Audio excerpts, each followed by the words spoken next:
Black Star Network is here. Hold no punches! I'm real revolutionary right now. Support this man, Black Media. He makes sure that our stories are told. Thank you for being the voice of Black America, Roland. Stay black. I love y'all. All momentum we have now, we have to keep this going. The video looks phenomenal. See, this difference between Black Star Network and Black-owned media and something like CNN. You can't be Black-owned media and be scared. It's time to be smart. Bring your eyeballs home. You dig?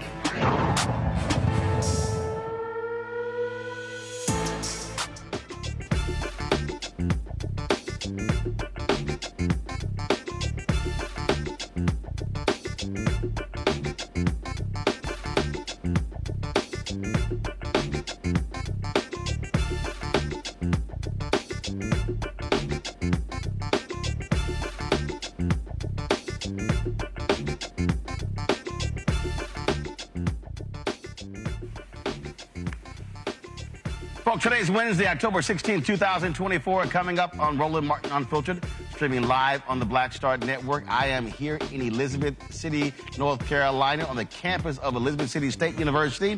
Lots to talk about. This is a battleground state, and Eastern North Carolina is going to be critical to the chances of Vice President Kamala Harris winning this state.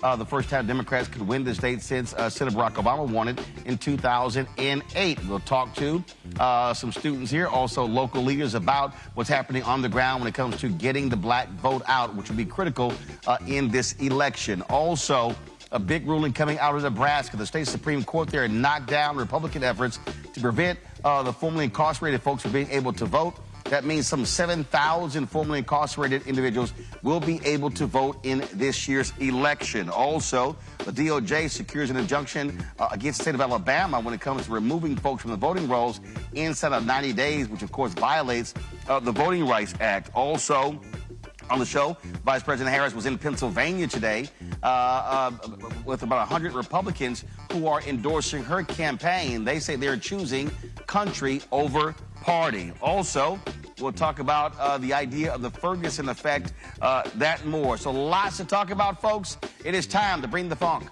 on Roland Martin Unfiltered. On the Black Star Network, let's go. He's got it. Whatever the miss, he's on it. Whatever it is, he's got the scoop, the fact, the find. And when it breaks, he's right on time, and it's rolling.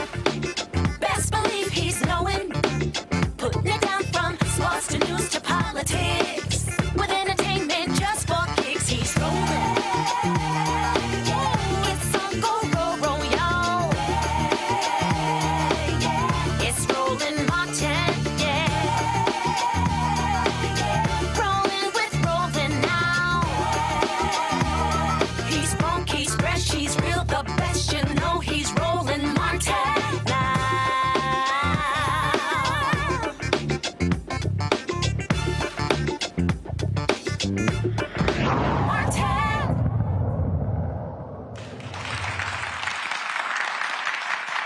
All right, folks, we are here on the campus of Elizabeth City State University, the Vikings in North Carolina. Glad to be here.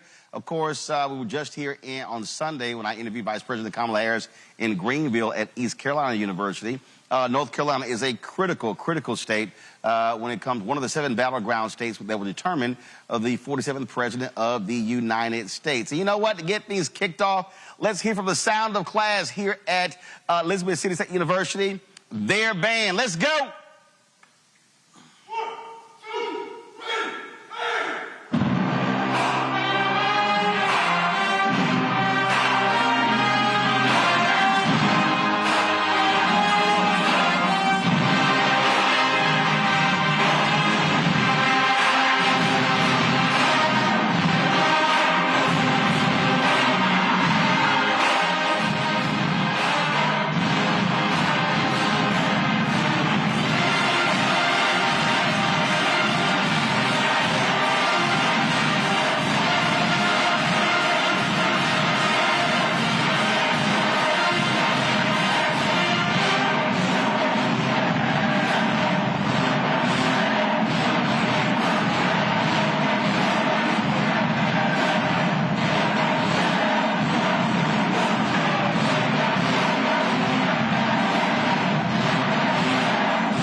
up for the sound of class here at Elizabeth City State University. We appreciate that. Thank you so very much. We had Fayetteville State on Friday. Now, they put some pressure on y'all now, so Fayetteville State, let's see what y'all gonna do on Friday. I'm just saying. So again, I appreciate that, folks. It's a lot we're gonna be talking about over the next couple of hours. Again, North Carolina is one of 7 battleground states where both campaigns, Harris, Walz, Trump, and Vance are duking it out. When you talk about Michigan, Wisconsin, Pennsylvania, North Carolina, Arizona, you have Nevada as well, plus Georgia. Those 7 states are huge. Of course, early voting in this state begins on Thursday. And we've already seen the results. Significant turnout in Pennsylvania, as well as yesterday, more than 300,000 folks who voted early in Georgia, breaking their single-day record. And so lots on the line when it comes to this election, determining, what is next, the 47th president of the United States. Now, earlier today, Vice President Kamala, first of all, right now, Vice President Kamala Harris is they're airing an interview that she did with Fox News' Brett Baird. Now, me personally, I don't think they should have done an interview with Fox News because when you pay a $787.5 million settlement because you were advancing Donald Trump's lies for the 2020 election, to me, that means that they disqualified themselves from getting an interview, from hosting a debate, or anything along those lines. And in fact, they still are involved in the Smartmatic lawsuit. Well, they were calling into question their voting machines, and so they could very well pay more than $1 billion, even in that particular lawsuit. That lawsuit was actually about $2.5 billion. Newsmax settled with them as well, and so, but that's what's going on. So we'll have some of those clips for you during the show as well. First, though, the VP was in Pennsylvania today. More than 100 Republicans were endorsing her there. And so here's just some of what she had to say today in Pennsylvania. I thank you all for everything that you are doing and the courage you are showing. This is an extraordinary climate right now. And I think we all recognize the courage that you are each showing to speak out so publicly and to put, as we are saying, because we truly believe in country over party. So thank you all. And can we please applaud Bob and Christina and all of the folks on the stage, please. Thank you. Thank you. Truly. Thank you. So if you all have a seat, please do sit. Yes. So as I think everyone here knows, we meet in a place that holds a very special meaning for our country. Here on Christmas night, 1776, General George Washington and over 2,000 troops crossed the icy Delaware River in darkness, then marched to Trenton, where they surprised an outpost of enemy soldiers and achieved a major victory in the American Revolution. And after we won the war and achieved our independence, delegates from across the nation gathered not far from here in Philadelphia to write and to sign the Constitution of the United States.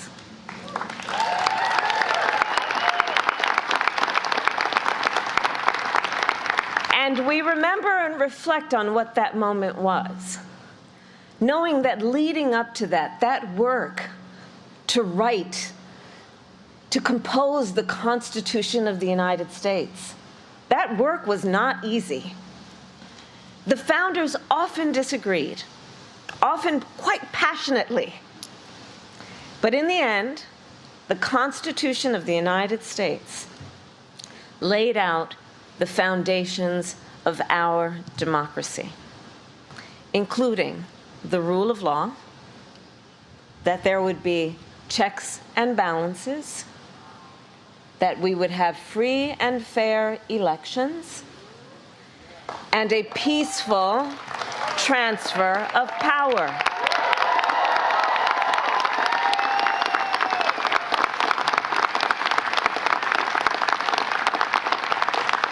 And these principles and traditions have sustained our nation for over 2 centuries.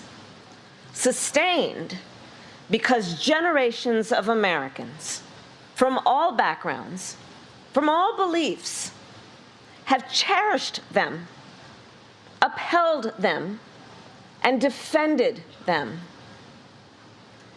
And now, the baton is in our hands. So I am joined today by over 100 Republican leaders from across Pennsylvania and across our country who are supporting my candidacy for President of the United States. And I am deeply honored to have their support. Some served in state houses, some in the United States Congress, some worked for other Republican presidents and presidential nominees, including Mitt Romney, John McCain, George W. Bush, George H.W. Bush, and Ronald Reagan. And some today served in Donald Trump's own administration. We also have with us Republican voters from here in Pennsylvania and beyond, who have been active in their Republican parties for years, who have supported Republican candidates up and down the ticket. Now, I say all that to make an obvious point. In a typical election year, you all being here with me might be a bit surprising, dare I say unusual. But not in this election. Not in this election. Because at stake in this race are the democratic ideals that our founders and generations of Americans before us have fought for. At stake in this election is the Constitution of the United States, its very self. We are here today because we share a core belief.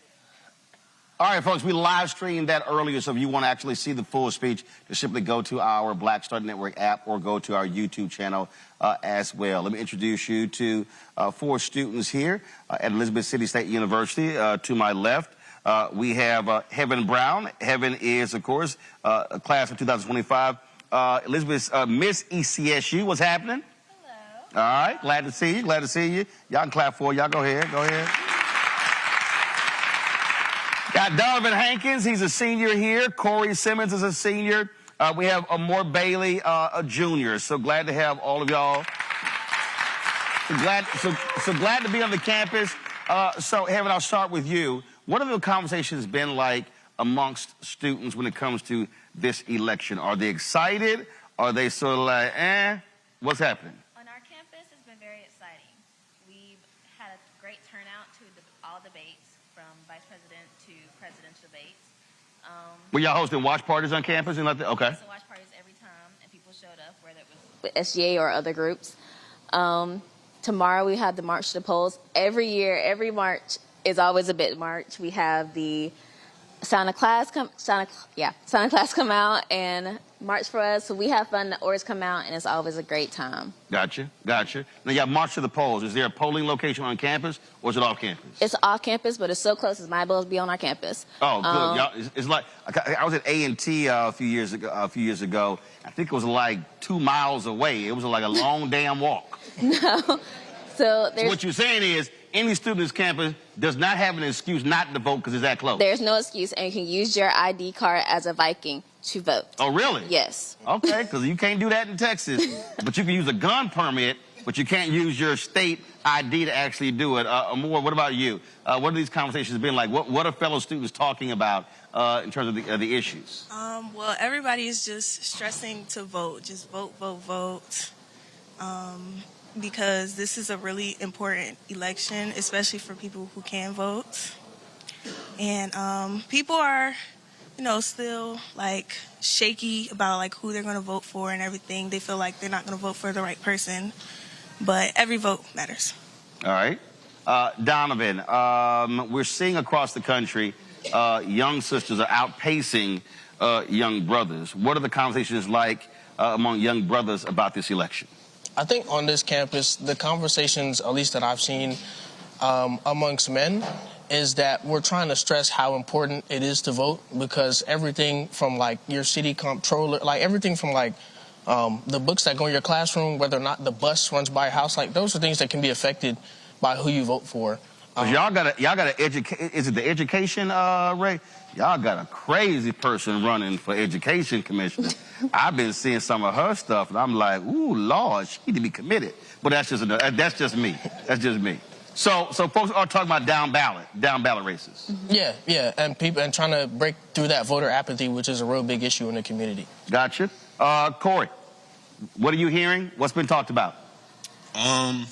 Definitely, like you said, they're stressing voting on campus because this election is very important.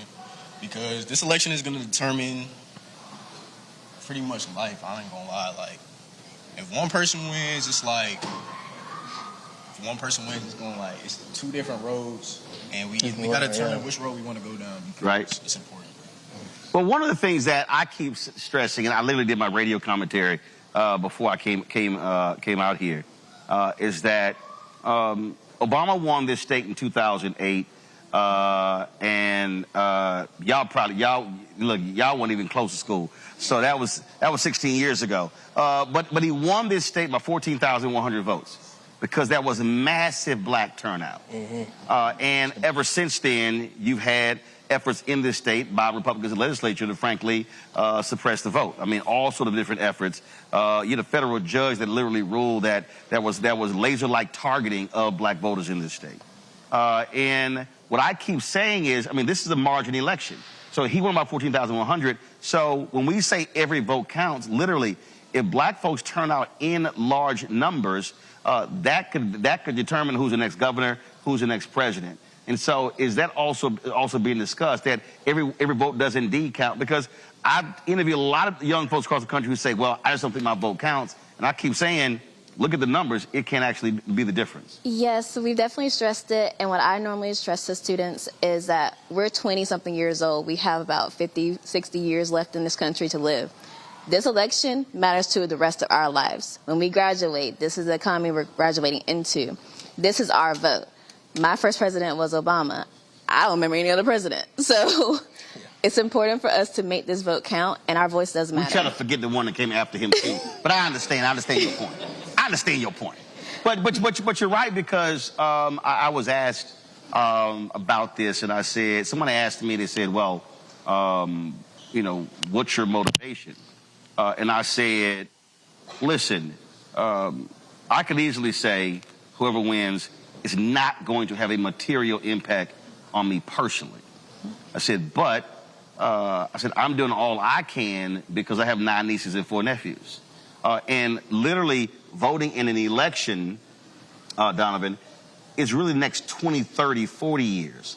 I think a lot of people don't quite understand that. When you talk about the Supreme Court, whoever wins the presidential race is likely going to appoint 2 Supreme Court justices, and that person is going to likely be on the court, if you look at how the justices have been going, for the next 40 years. That means if you're 20 years old now, those seats, if they or feel, won't come up again until that person is 60. Yeah. So is that on the minds of folks? I think it's on the minds of some students on this campus. I know some people are more politically adept as to what it comes to what their vote means. I know it's on my mind, but it may not be on everyone's mind.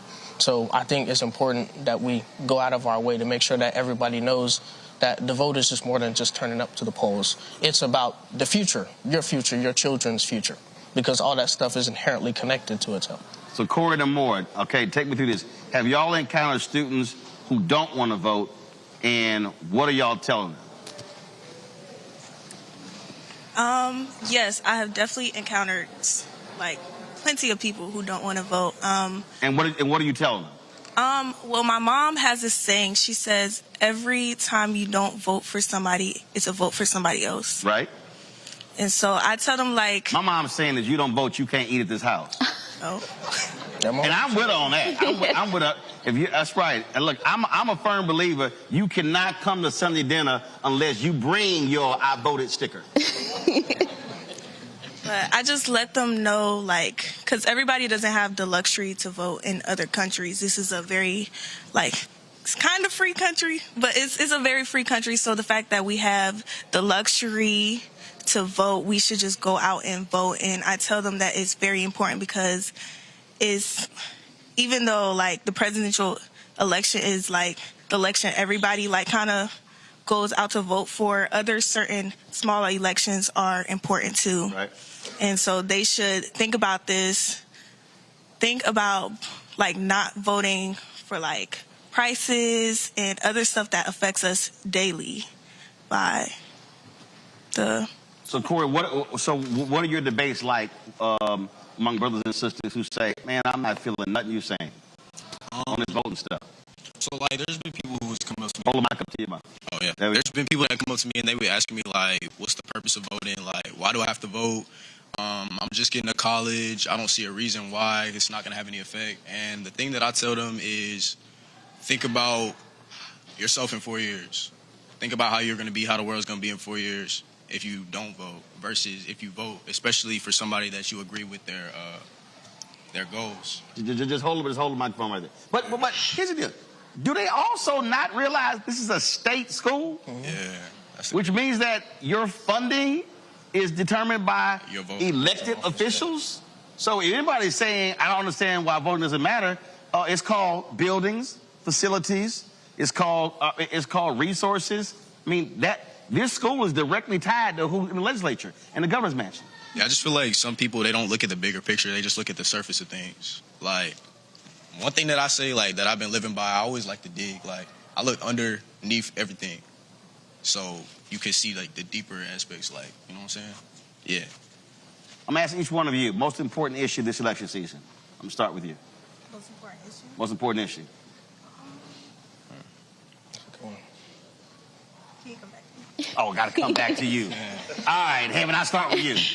One or two, what's the most important for you this election? I think education in general, a lot of things have been being put in and taken out of the education system, and we got to make sure that everyone gets the same education. And then women's rights. As a black woman, I feel like it's been attacked a little bit this past couple years, and we got to make sure we're all protected. Just a little bit. We've been attacked. So definitely women's rights for me. All right. Donovan? I think for me, definitely education, like Heaven said, but also like a focus on public infrastructure. I think that a big part of our economy, of our GDP, has to do with our ability to produce and export and import things to and from the country. So stuff like bridges, roads, high-speed rail, all that stuff matters because it can directly affect, what you're able to buy, the bread you put on the table, stuff like that. Corey? To kind of piggyback off what he said, I would say inflation. Inflation has been a big thing. I think they're trying to bring the prices back down a little bit because they have been like skyrocketing it, and that's kind of like. Well, yeah, a lot of corporations that made a whole bunch of money with major corporate profits by jacking prices up. Mm-hmm. So most people don't even realize the president the president doesn't determine prices. Right. So it's amazing these people who say, well, prices were down when Donald Trump was president. Well, they were down when Obama was president, but a president that doesn't determine those prices, those are individual companies. Mm-hmm. And they made a lot of money in the last 2 years. Mm-hmm. All right, you figure out what your issues are?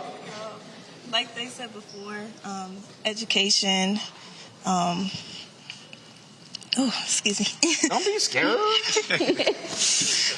Like having a regular conversation. Don't worry about it. Like you mentioned before, just when you vote for the president, you vote for all the people that they're going to have around them. And so, like... I mean, their staff and their departments, their cabinet secretaries. Yeah. And so just voting for a president who is going to provide us with safety and just make sure, like... Go ahead. You good, we got time, baby. My flowers. We got time. We'll wait on you. Just make sure, like... the community is good. Okay. Everybody is good. All right, then. Yeah. All right, well, we proceed. There you go. See, that wasn't bad at all. Y'all give it up for our students here.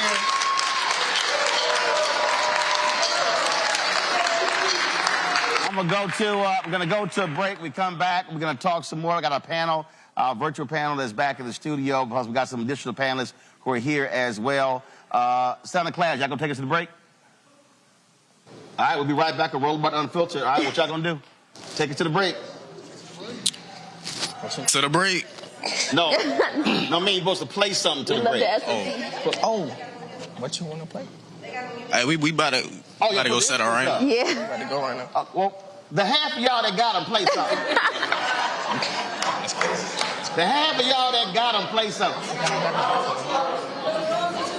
Give me a trumpet solo there. One of y'all got skills? I know one trumpet player got some skills. What y'all gonna do? All right, let's turn that camera around. Antoine, turn the camera around. No, hold up. I'm gonna make y'all come up here in the lights. Y'all come up here. I'll make y'all come up here.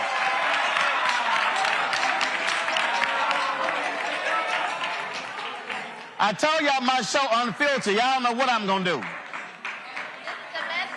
All right, let's see what y'all got. My brother played trumpet, I played cornet, so let's see what y'all got.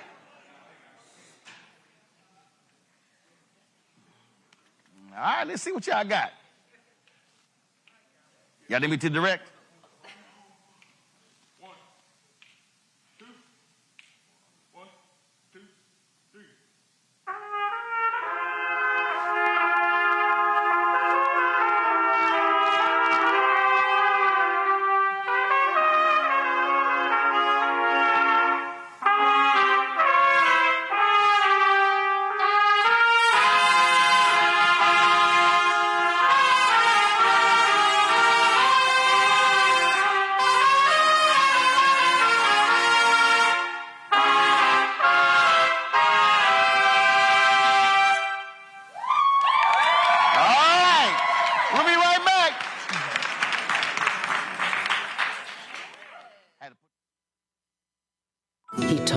Who he was.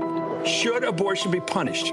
There has to be some form of punishment. Then he showed us. For 54 years, they were trying to get Roe v. Wade terminated, and I did it, and I'm proud to have done it.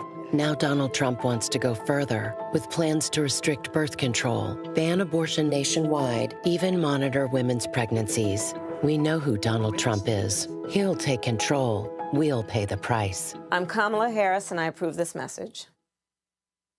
In 2016, Donald Trump said he would choose only the best people to work in his White House. Now those people have a warning for America. Trump is not fit to be president again. Here's his vice president. Anyone who puts themselves over the Constitution should never be president of the United States. It should come as no surprise that I will not be endorsing Donald Trump this year. His defense secretary. Do you think Trump can be trusted with the nation's secrets ever again? No. I mean, it's just irresponsible action that places our service members at risk, places our nation's security at risk. His national security advisor. Donald Trump will cause a lot of damage. The only thing he cares about is Donald Trump. And the nation's highest-ranking military officer. We don't take an oath to a king or a queen or to a tyrant or a dictator. And we don't take an oath to a wannabe dictator. Take it from the people who knew him best. Donald Trump is a danger to our troops and our democracy. We can't let him lead our country again. I'm Kamala Harris, and I approve this message. In 2016, Donald Trump said he would choose only the best. I get it. The cost of rent, groceries, and utilities is too high. So here's what we're going to do about it. We will lower housing costs by building more homes and crack down on landlords who are charging too much. We will lower your food and grocery bills by going after price gougers who are keeping the cost of everyday goods too high. I'm Kamala Harris, and I approve this message. Because you work hard for your paycheck. You should get to keep more of it. As president, I'll make that my top priority. Bob and I both voted for Donald Trump. I voted for him twice. I won't vote for him again. January 6th was a wake-up call for me. Donald Trump divides people. We've already seen what he has to bring. He didn't do anything to help us. Kamala Harris, she cares about the American people. I think she's got the wherewithal to make a difference. I've never voted for a Democrat. Yes, we're both lifelong Republicans. The choice is very simple. I'm voting for Kamala. I am voting for Kamala Harris. Carl Payne pretending to be Roland Martin. Holla! You ain't got to wear black and gold every damn place, okay? Ooh, I'm an alpha, yay. All right, you're 58 years old. It's over. And you are now watching Roland Martin Unfiltered. Uncut, unplugged, and undamn believable.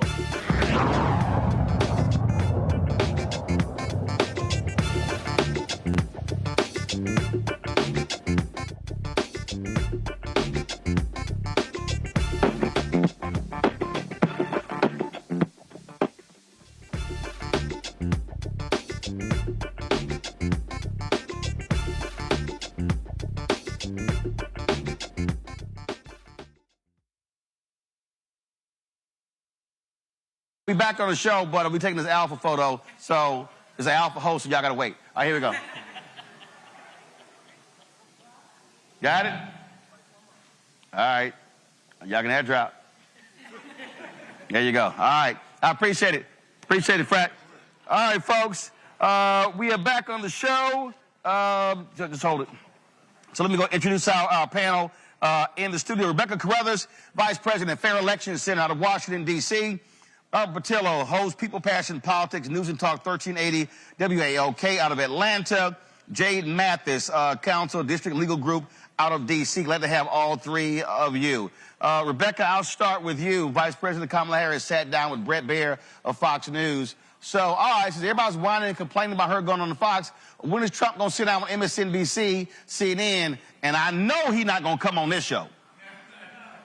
Well, I'm not going to pretend that I speak for Trump or the Trump campaign, so I can't answer that. But one thing that I will say, whether people like it or not, the majority of people are getting their information from non-traditional sources. Americans going into the elections just watching their local news station to get information isn't what's happening, especially with some of the Gen X, the millennials, and most certainly with the Gen Zs. But watching the Harris campaign actually go to more non-traditional and digital sources of media, we'll see in less than 3 weeks if it pays off and if that's the strategy for the future for candidates running for president in this country.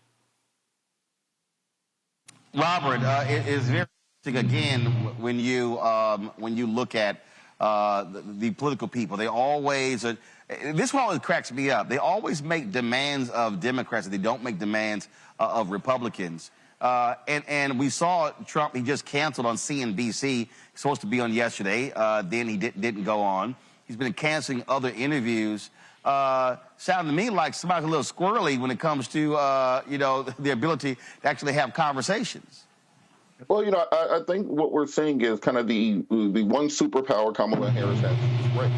Yesterday, I was up in Detroit with Congressman Jonathan Jackson, with Minnesota Attorney General Keith Ellison, speaking with workers and union members about raising the minimum wage on the federal level. At the same time, Reverend Jesse Jackson, who's in his 80s, was in Columbus, Ohio, meeting with clergy and community leaders. Everyone's headed down to North Carolina A&T to appear at homecoming. You have Barack Obama in Western Pennsylvania talking to black men. You have Kamala Harris sitting down with Fox News. This is what happens when you have a broad base, when you have a big tent party, where you can talk to all parts of America and be accepted in all parts of America, where you have an agenda that reaches out to the middle class and talks about building our economy from the bottom up and the middle out and not trickling down. We talk about bringing people together, not trying to divide them along lines of race and sex and ethnicity and age and income brackets. And this is why we see the MAGA movement becoming so small. The fact that you have more Republican presidents supporting Kamala Harris and supporting Donald Trump tells us a lot about what's going on in this country. That when you have this small movement, this small angry movement that talks about jailing their political opposition, that talks about putting together a purge that would give one day to take care of those people. When you talk about building concentration camps for 20 million people that you're going to round up door to door, what you call the largest mass deportation in American history. And the original version of it was called Operation Wetback under the Eisenhower administration. When you have that on one side of the aisle versus someone who can articulate a message about uplifting people, this is what makes the Harris campaign so strong. And this is what makes the Democrats' opportunity of taking back both the House and Senate also strong going into the general election. And of course, Jade, like clockwork, the likes of Megyn Kelly and Will Cain, all those people whining, complaining about, oh my God, how Harris couldn't answer any of these questions. Well, I guess she could have used Trump's weave answers or some of the other stuff. I mean, look, here's the reality. When you have 40 individuals who work for him now say he should never be back in the Oval Office, that is, I believe, one of the greatest indictments of anybody. When even your own vice president refuses to endorse you, probably because you tried to let him get killed. Yeah, and it shows, like, you know, leadership, poor leadership, right? A reflection of poor leadership, because the people who were once under your leadership, and it's several people, it's dozens of people, right? It's not 1, 2, 3, 4, 5. It's almost 40 people saying that. Also, this is astronomical, the support for the Republican Party for a Democratic candidate. And I think that's another thing. So, yeah, they can always comment about she's not answering certain questions, but his answers to certain questions are going to be an impromptu concert, right? A 50-song concert, right? A complete random rant about nothing, and it's going to be a concert. So if that's the comparison, then yes, I prefer him not to take the stage and to answer questions that we actually need answered in front of the Democratic Party.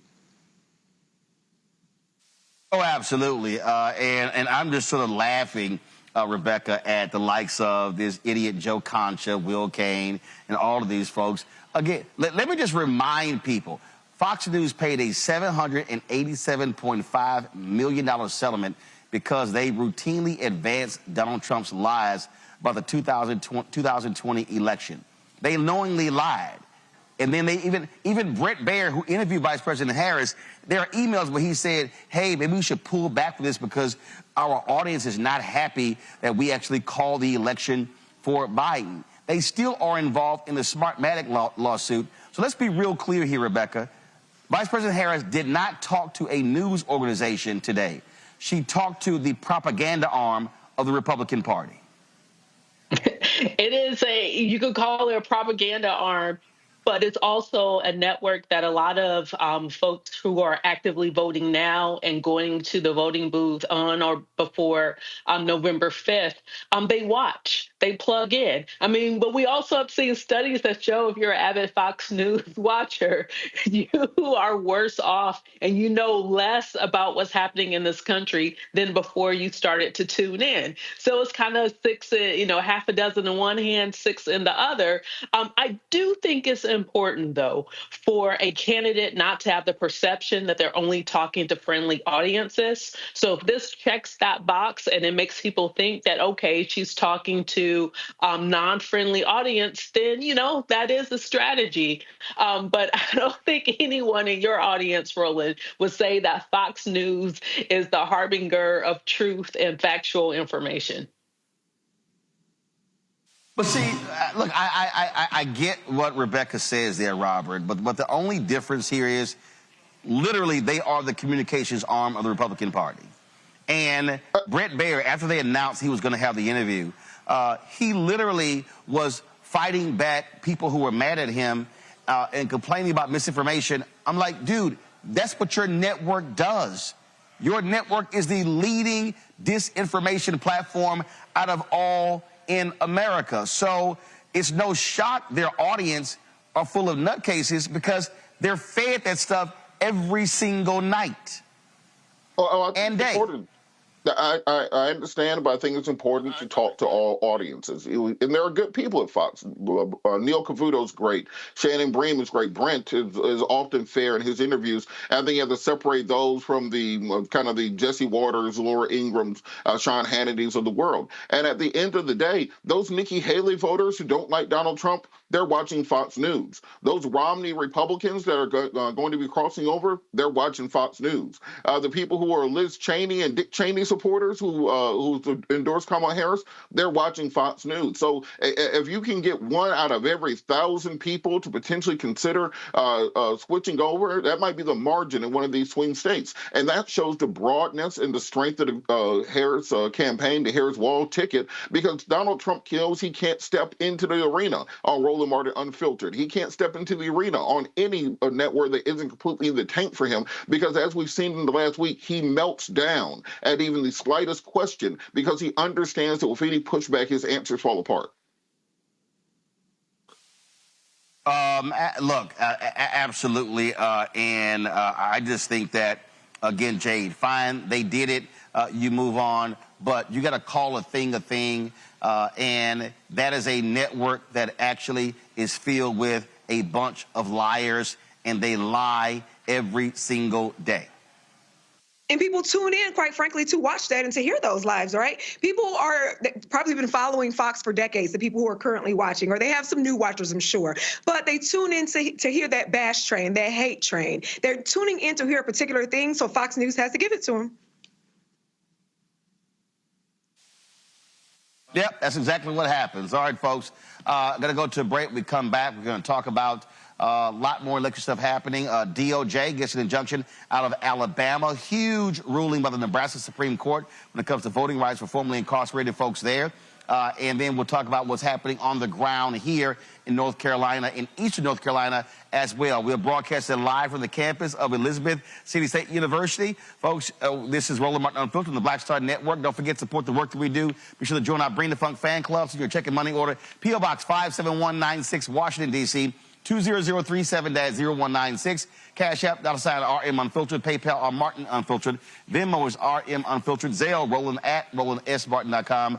Roland at RolandMartinUnfiltered.com. We'll be right back.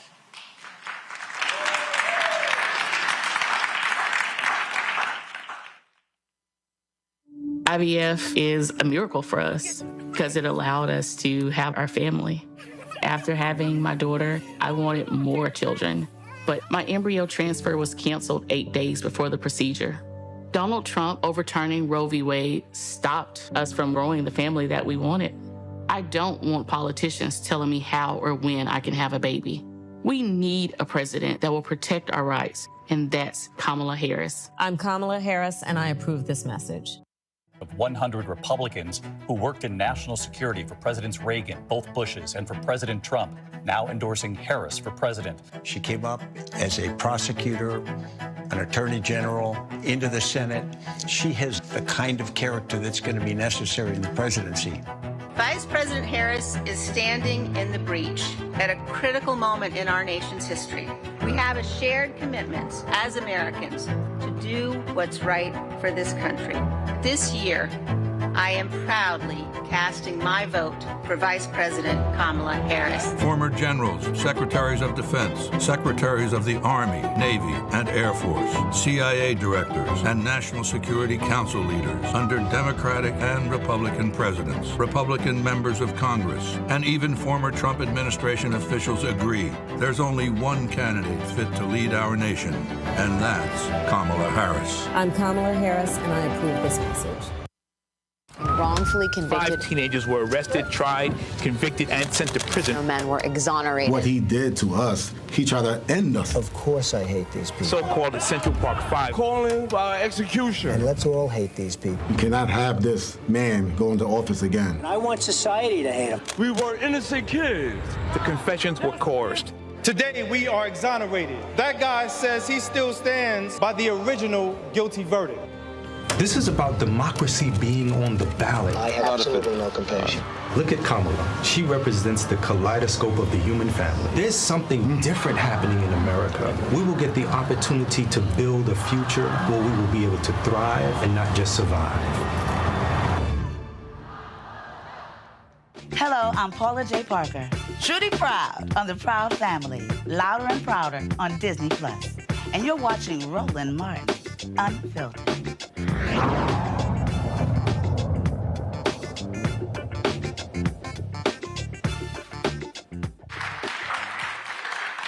Double checking. They have both of your names. All right, folks, we are back. Elizabeth City State University. As I keep saying, North Carolina is going to be a crucial battleground state. And we're already seeing it. Millions of dollars are being poured into this state. Television, radio ads, folks on the ground. Early voting here starts tomorrow, and so we look forward to that. Right now, we got 2 guests here. Introduce yourself. Tell the folks who you are. Good evening. I am Keith Rivers. President of the Pasquotank County branch of the National Association for the Advancement of Colored People. And we just want to say thank you, Roland, for being here in the rural part of northeastern North Carolina. Appreciate it. Kirk Rivers, mayor of the great city of Elizabeth City, North Carolina. Take each other to know each other. Ever since I've been born. Gotcha. That's why I couldn't introduce y'all. I want y'all to introduce yourselves because everybody watching they brothers. So it's like let y'all know that. So let's talk about this. Let's talk about this election. You mentioned rural part, and the reality is when you look at Georgia, North Carolina, many of these states, you often have folks who only go to Western North Carolina. Going to much larger cities. But for folk who don't understand, explain to them how critical these large black counties are in East North Carolina. They are very, very critical in this election. One reason is our county and this area of Northeast North Carolina is very unique because we live in what I like to refer to as the media desert. The bulk of our media comes out of Virginia because we're so close to the Virginia line. We're 20 miles from the Virginia line. So persons that have satellite don't get North Carolina news. Those that have cable, the media, the North Carolina news actually comes out of Wilmington. So we are in a very unique situation because it's very hard to disseminate information.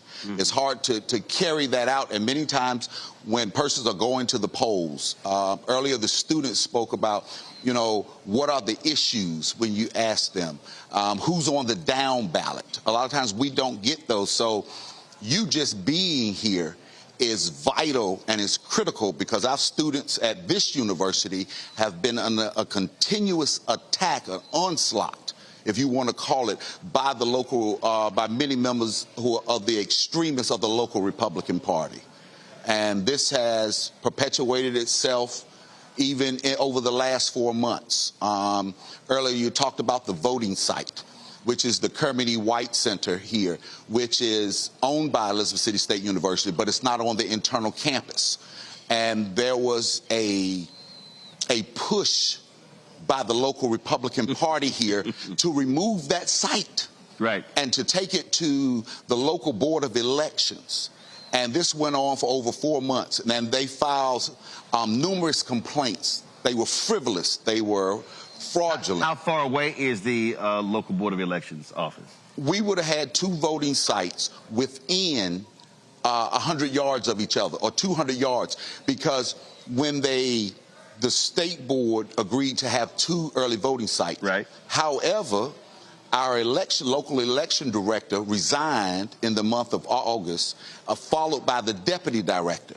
So the same Republicans that were fighting against the Kermit E. White Center came back, and in a unanimous vote after their resignation, which looks like the rest of North Carolina, because since 2019, 60% of the election directors in this state have resigned.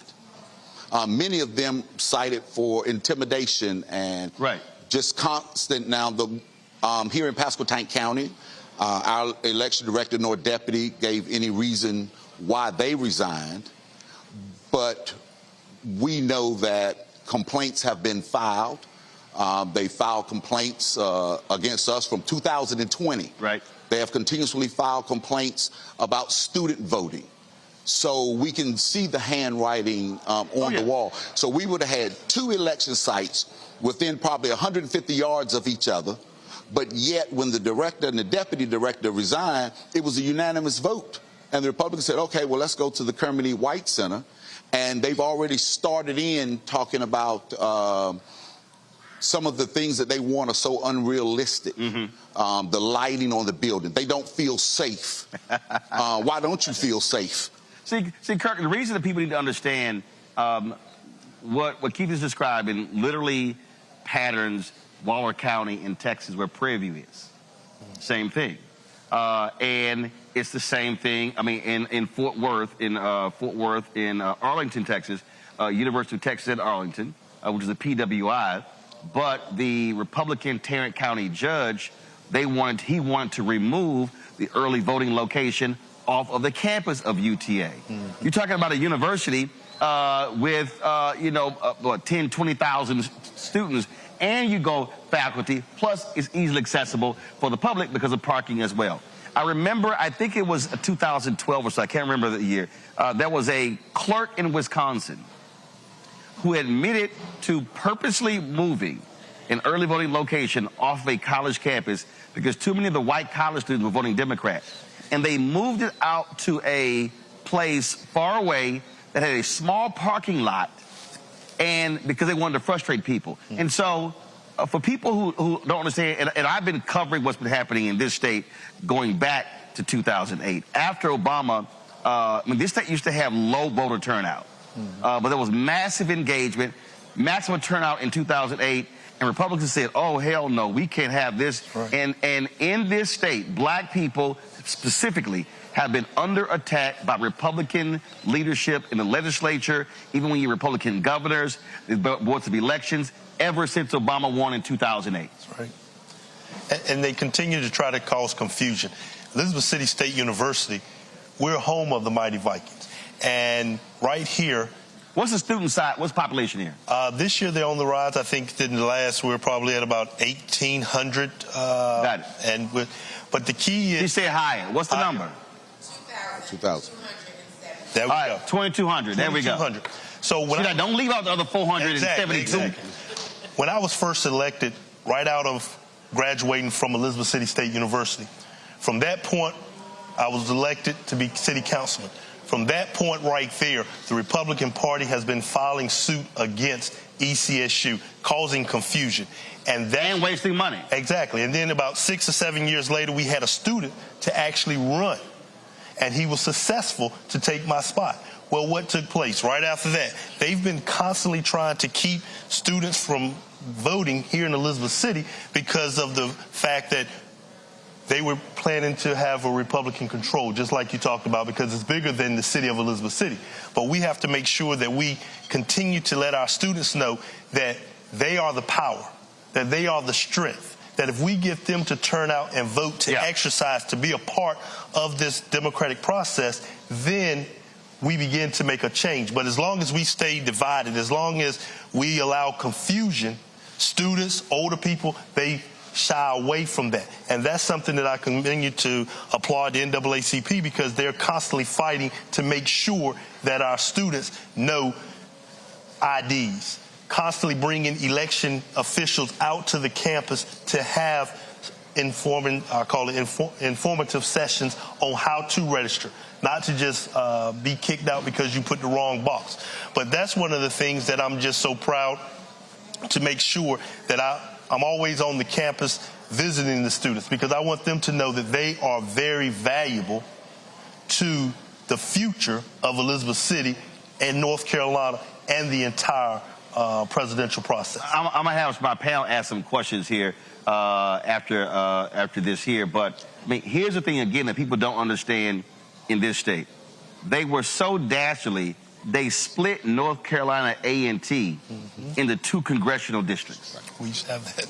I can't think of any other place in the country where a university would sit in 2 congressional districts because Republicans in this state were afraid that North Carolina A&T, being the largest HBCU in the country, that if they voted as a voting block, they could literally determine that member of Congress, they could determine the mayor of that town. And that's really what we're talking about here, Keith. We're talking about, and this is why I keep saying to black folks, if we understand maximizing our voting power, if you're talking about in this city, a block of 2,200 students plus staff, faculty, and then other folks. I mean, you're talking about a massive voting block. Right. And that's the thing that they're scared of. But if we maximize our power, we could be sweeping elections. Yes. Right. And this is not just unique to this election. Students at Elizabeth City State some years back were even subpoenaed. Right. You imagine you send your child to college, they go out and vote, and then somebody walks in and hands them subpoenas. The sheriff's department walks in and issues subpoenas, and the students then are have to go in front of a hearing. And that just didn't happen once, twice. It has happened 3 times. And that's that type of intimidation that is taking place in northeastern North Carolina that really mirrors what's going on. It's just exemplified here because many times that media desert that we live in, it's not covered. It's not talked about. And when you're in small and rural areas, because we don't have a lot of the resource, because we don't have numerous social justice organizations, it is very easy to target individuals. But, you know, there's a saying, I may be nonpartisan, but I'm political as hell. And we're going to protect these students. We're going to protect them as they go to the polls. We're going to protect their rights. We're going to be there for them. And that is so important because when I do talk to the students, I let them know that it was young people in the 60s. You know, when they look now and they see Dr. King, they think about him as an older gentleman. But Dr. King was 25. When we look at Selma, when we look at Bloody Sunday, that was John Lewis under the age of 21. That was the young people that made the difference. And this is what they have to know, that they make the difference, and it is their right. If they want to vote, they're going to vote. They're going to be protected. The Pasquotank branch of the NAACP, along with many other persons in this community, the state NAACP, we're going to ensure that when they go to those polls, that they're going to be safe, they're going to be protected, and that they're going to cast their vote for whomever they so choose. But they have to know, and that's why, again, Roland, we're just so excited that you chose to be here so that these issues can come to forefront. You know, we were here when Andrew Brown Jr. was murdered, and young man was shot in the back of the head, and the deputies went back to work here in Pasquotank County. But we took that pain, and I want our students to know and everybody to know, we took that pain and turned it into political power. Because at the very next local election, my brother became the mayor. 5 out of the 8 seats on city council were black people. Okay? And it's always not necessarily about color, but it's about people with like interests. Right. But we took that pain and turned it into political power. And Kirk, that's the thing that I'm always, earlier I said it's math. And when you talk about politics, if you got an 8-member city council, you need 5 votes. That's right. If you got a 9-member school board, you need 5 votes. If you got a 7-member county commission, you need 4 votes. Right. And it's important for any student, any middle-aged person, any senior citizen to understand that it's a numbers game. That's right. If you look at many of these places where you have 35, 40, 45% African-American, in some places 50, 60, we could literally be running the table. So when people talk about, well, our issues are not being addressed, well, if you don't vote, it's a guarantee they won't be addressed, and then we can control it. And it doesn't, listen, I was in Montgomery, Alabama, and that was a white woman who was hardcore about making sure kids in that predominantly black city were being educated during COVID. I was at Alabama State a couple of weeks ago, and she was there, and she thanked people bringing her on the show. And so, bottom line is, there are white folks of conscience, there are Latino folks of conscience, Asian folks of conscience. You talk about it's not about race, it's about like interest. But if we let folks sit on the couches, then you literally can't change anything in the city, in the county, in the state, in the country. That's right. It's about the numbers. And other people recognize, but sometimes we're last to recognize that if we come together, if the students come together, 2,200, we have about 3,000, 3,200 on a city election for a mayor out of about over 20,000 residents. You're saying in the city election, some 3,300 folks cast ballots. Voted for mayor. Voted for mayor. Voted for mayor. So this campus could literally change. Pick the mayor every 2 years or 4 years. Every 2 years. Every 2 years. Every 2 years. Even down to our representative for the House. 1,200 votes. State House. I believe Howard Hunter lost on his last election by I think about 1,200 votes. 2,200 changes the election cycle. Takes one. But we don't, because they're so going after causing confusion, that a lot of times we don't have the opportunity to tell the story and let our students, let the persons who sit on the couch know that they are very important. And that's what, I think that's what I tell my brother, that's their game all the time. Keep causing confusion. That way we don't have opportunity to educate. And once you tell people and empower them through educating, telling them what's going on, now they get motivated. Now they're trying to learn. And once you get, when you had these students up here, I was just listening to some of them talk, and I was becoming energized because it's great to hear students talk. A lot of times, older people only once talk. But when you hear students that they begin to understand that they control the power, that they can dictate what takes place in the state of North Carolina, in Elizabeth City, that's power. That's power that we have to tap through all. And North Carolina we're the largest, have the most four-year historically black colleges in our state than any other state. If the students come together and decide and push an agenda, everyone would be able to get their agenda. ECSU could have multiple buildings, more funding, if the students come together, but they have the power, and that's why we're glad that you were able to come here, come to the campus of Elizabeth City State University, because as Elizabeth City, as the mayor, the one thing that I let everyone know, we're proud to say we are the home of the mighty Vikings. We're recognizing, I love to come out and talk to our students. I try to bring multiple people out because they are the economic source that's in our city. They are the voting base in our city. We need Elizabeth City State University, and I'm a mayor that has no problem with saying that because I want the students to know that they are a valuable asset here. Well, you also need it because this university is a major economic generator to this city as well. Robert, I'm going to go to you, Robert, because when Moral Mondays was taking place here, being led by Reverend William Barber and others, what was very interesting about that is I never forget, I spoke a couple of years later. It was Reverend Barber's last NAACP state conference dinner. And there were a group of 3 or 4 white women, and they said, I bet you never thought you would meet 4 white women as founders of an NAACP chapter. And they talked about founding this chapter in the mountains of North Carolina because through Moral Mondays, there were white folks who said, wait, they talking about the same stuff that I'm being impacted by. And so what you saw was what began as a largely black Moral Monday movement begin to totally change.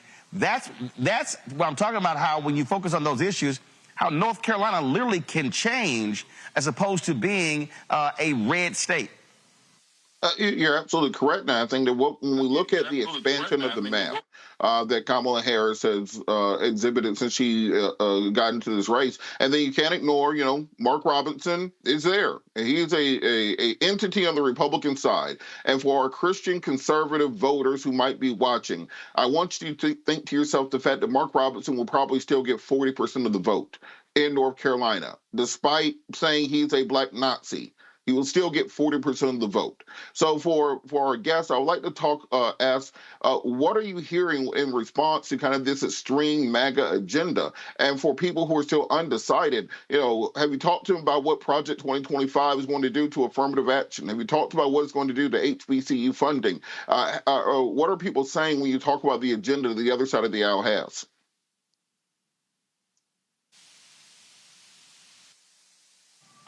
Project 25 is, we know that the Heritage Foundation is the incorporators of that. And we want everybody to understand that Project 25 just doesn't stop at the presidential level. It also drifts down to governor's level, to the mayor's level. We can look back when we had the governor here, McCory. One of the first things he did was put all law enforcement under the Secretary of Public Safety, which is right in line with what went on with Project 25. So we want our young people and the people in the community, we try to ensure that we educate that this is also about the down ballot. And that this is not just related at the presidential level. This is not just, Project 25 is just not about Donald Trump. It is about a continuous attack on voters, young voters. It's that distraction that keeps us from being able to come together to know our own power, the power that we possess. Quickly, I did an op-ed a little while ago when the election director resigned. And, you know, it's difficult already to attract persons, quality persons in positions in the city, such as your county managers and your city managers, your superintendents. A lot of people don't want to come to an area that is chaotic. So it is very important that whites speak up against whites. That's one thing that we have a problem with in our area. You know, when it seems that the only time something goes wrong in the local area, it's always the blacks at the forefront. But yet I can't remember the last time that a white person was held accountable by white people. And I mean, it may be a lot of liberals and things differently, but here, at the end of the day, it still becomes white and black. And we catch a lot of havoc, but, you know, I have to speak truth to power. That's all I know. And if we would come together and hold people accountable, regardless of the color, they're white and they're not doing their job. Or Republican or Democrat. Or Democrat, but hold them accountable. I can look at when with all the financial things that were going on in Elizabeth City, as soon as my brother got elected along with the entire council, all of a sudden these issues come up. These issues about the audits. These issues about the LGC, which is now overgone. The audits have been late for probably 6-7 years before then, when there was a white city manager. But see, all of a sudden, it didn't happen then. There was a town in Tennessee, same thing happened there, where the same issues came up. So, but again, look, those are things that we know what's going to happen when African Americans take over. But that's also still why you have to maximize power. Rebecca, your question. Yes, so I've done campaign work in North Carolina, and one of the things that I remember is a lot of the foreign interference, specifically targeting disinformation and misinformation, targeted towards Black folks and especially Black registered voters. Well, it's happening again this year. So can you all talk about some of the messaging that you've been using on the ground to talk to skeptical people who are skeptical about turning out to vote this year? Well, we definitely, the thing about it is, it's so much confusion, it's so much negativity that it turns people off. And that's where we have to let people know that you still have to go to vote. Just earlier when I was listening to Roland talk, when he talked about, we have a young lady running for a state superintendent. She said nationally, kill or pay-per-view, and let's kill Obama. Now, how can you be the Secretary of Education? When you're talking to our young people and you're telling people that we can pay, let's execute Democratic leaders in North Carolina. That's because confusion to the Republican Party is what they're looking for. And we have to make sure that we choose in this election right here, we have to let people know there's two paths. Either you can go with the path that is not about confusion, but let's talk issues, or you can continue to go with confusion. And one thing I found out since being mayor, if we talk to the issues directly, people will get behind you, because that's what we have to stay on track. We have to make sure that we continue to talk about attack on women's body. We have to make it simple and plain about Project 25. We have to make sure that we continue to educate the people at the ground level that it is just not about the presidency, but it's down ballot. And we have to always make sure that people who are capable of understanding bring plain talk is what I like to say. Let's talk plain to the people we are asking to go out and vote. And a lot of times we just don't go. We just automatically assume that everyone's going to vote Republican or everyone's going to vote. But we have to make sure that we talk about the issues. We have to talk about the attack on women's rights. We have to make sure that we talk about how they're trying to disenfranchise, how they're continuing to try to devalue our students and their vote. But we have to make sure that we educate and keep talking about the issues and stop talking about all this confusion and stop letting them bring scare tactics into our community. All right, then. Jade, what's your question? Okay, and my question is going to be, do you think particularly for the NAACP, there's an issue with mobilizing voters there or people coming on board, for instance, the churches, the nonprofit organizations, students, colleges? Do you think there's a bigger issue right there that's internal that can seep out into this election or any other federal election? And if so, what are you all working on to help with that mobilization and to close that boundary, that gap? The NAACP North Carolina. What's happening?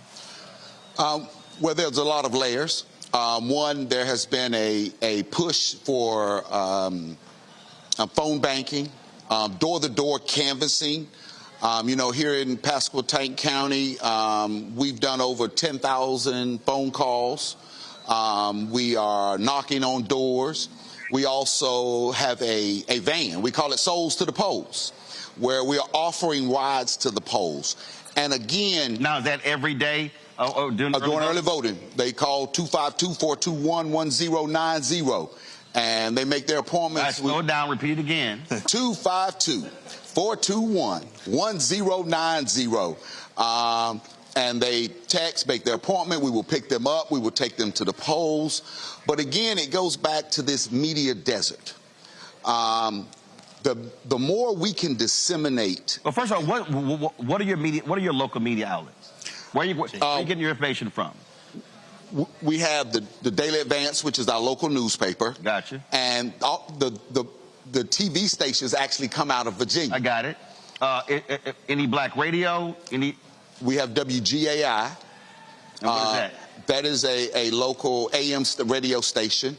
Of course, the universities... Kirk shaking his head like, no, that ain't it. And the key is because, once again, people don't want to talk about it because they're afraid of confusion. They're afraid of their sponsors being cut.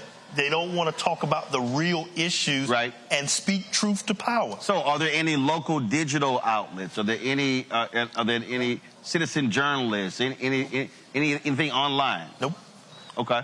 And that's the reason why we're continuing to be looking for information, and that's the reason why my brother said we're so excited that you're here. Is there a radio station on the campus? Yes. Yes. There's a radio station on it. But that's why we're so excited because, once again, people are being politically correct by not talking the truth or skirting certain issues, don't want to say what's going on because they feel it's a backlash. Well, that's one of the reasons why for us, look, our fan base, since we launched the show 6 years ago, we had 31,000 of our fans contribute to our show in excess of $2.5 million.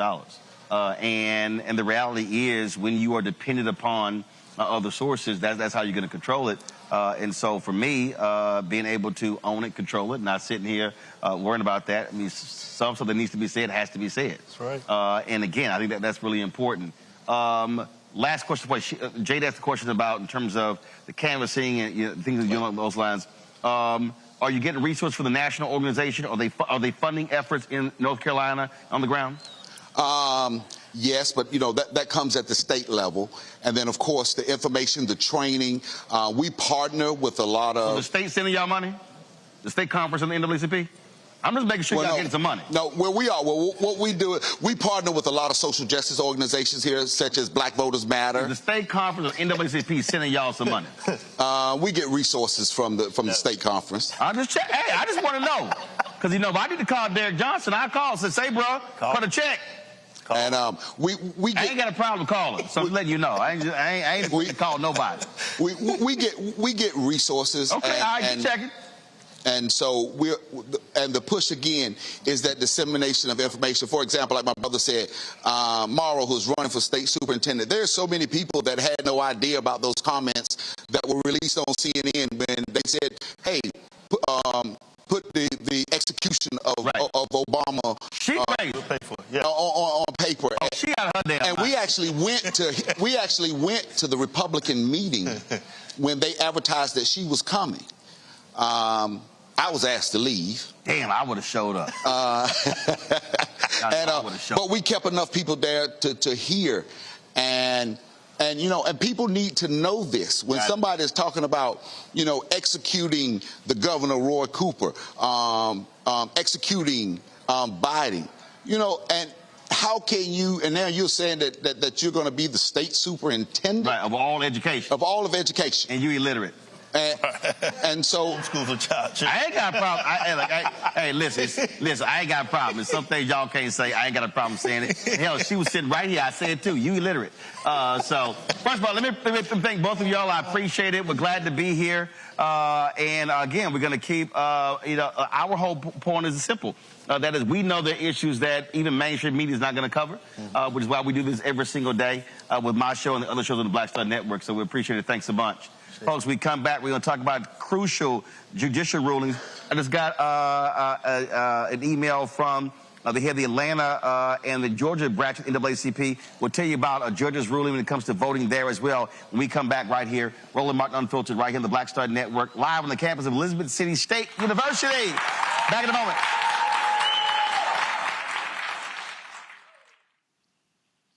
Here's a 78-year-old billionaire who has not stopped whining about his problems. Oh, she had a big crowd. Oh, the crowd. This weird obsession with crowd sizes. It just goes on and on and on.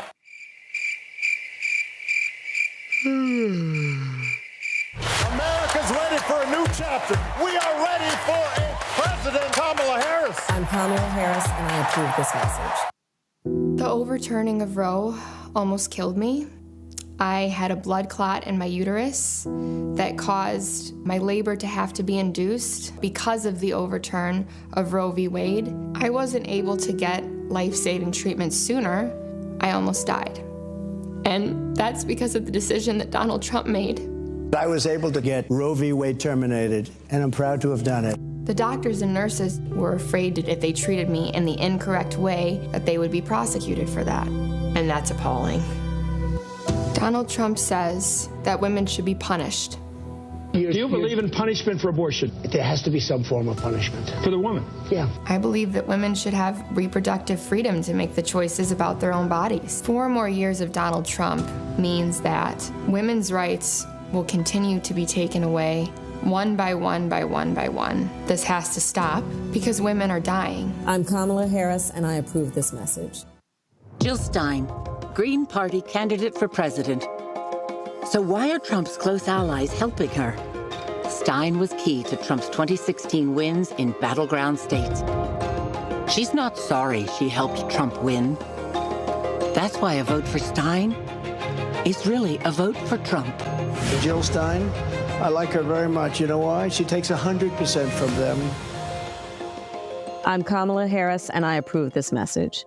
There's nothing socialist about Kamala Harris. Trump says Harris is a radical. I don't buy it. Conservatives have a supermajority on the Supreme Court. With a likely Republican Senate, those checks and balances will keep our country sane. If Trump wins, he could end up with total control. I'm a conservative. I don't agree with Harris on everything, but she was a tough prosecutor, and she put bad guys in prison. I voted for Donald Trump 3 times. I'm voting for Kamala Harris in November. And I'm voting for Kamala Harris this fall. Winners never back down from a challenge. Champions know it's anytime, any place.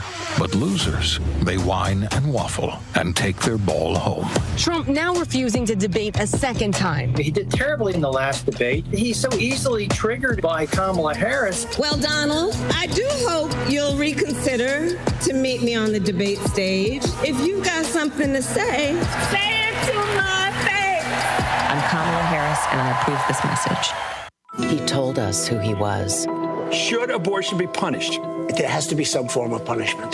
Then he showed us. For 54 years, they were trying to get Roe v. Wade terminated, and I did it, and I'm proud to have done it. Now Donald Trump wants to go further with plans to restrict birth control, ban abortion nationwide, even monitor women's pregnancies. We know who Donald Trump is. He'll take control. We'll pay the price. I'm Kamala Harris, and I approve this message. Winners never back down from a challenge. Champions know it's anytime, any place. But losers, they whine and waffle and take their ball home. Trump now refusing to debate a second time. He did terribly in the last debate. He's so easily triggered by Kamala Harris. Well, Donald, I do hope you'll reconsider to meet me on the debate stage. If you've got something to say it to my face. I'm Kamala Harris, and I approve this message. Hi, I am Tommy Davidson. I play Oscar on Proud Family, Louder and Prouder. I don't play Sammy, but I could. Or I don't play Obama, but I could. I don't do Stallone, but I could do all that. And I am here with Roland Martin on Unfiltered.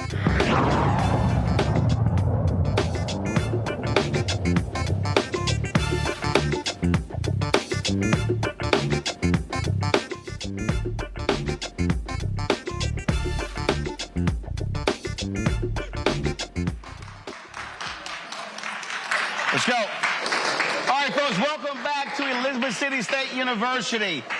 Today in Nebraska, the state Supreme Court made a huge ruling impacting formerly incarcerated folks. They ruled that the state's top election official had no authority to declare a state law that restored the voting rights of those convicted of a felony to be unconstitutional. In July, the Secretary of State in Nebraska ordered county election officials to reject the voter registration of those with felony convictions, citing an opinion issued by the state attorney general. Now, the ACLU sued. They actually won today. And Rebecca, some 7,000 people formerly incarcerated have the right to vote.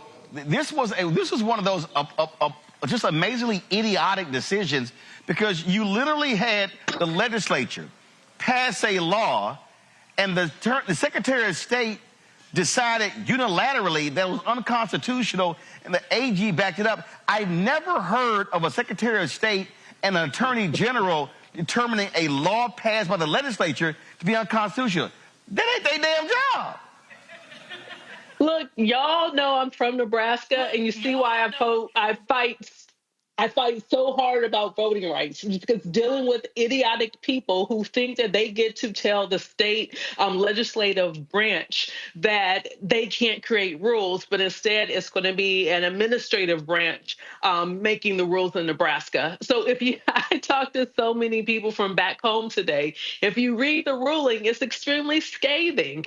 Like the Secretary of State and the Attorney General was clearly out of bounds here. So now there's going to be additional 7,000 plus people who are eligible to vote. And do remember, in Nebraska actually splits its electoral college vote. And so in the Congressional District 2, which is largely the Omaha-Douglas County area, you're going to see real impact with what happens at the top of the ticket. Not only is the vice president in a very competitive race against Trump, but also we see that there's 2 U.S. Senate races are on the ballot. We see there's an independent against the incumbent Republican. We see that race is tightened up. And then we see a Democrat against the other incumbent Republican. And we see that race is pretty interesting with Preston Love, who is a Black man and actually, I believe, ran one of Jesse Jackson's campaigns in the 80s. So that said, keep your eye on Nebraska. This is going to have impact on what happens with that electoral college vote coming out of Omaha. A federal court ordered the state and the Secretary of State to cease a recently implemented program to remove voters from the voting rolls between now and November 5th. The Northern District of Alabama could further order the state to issue guidance to all counties in Alabama to immediately restore deactivated voters unless those voters requested removal or are subject to removal for other reasons.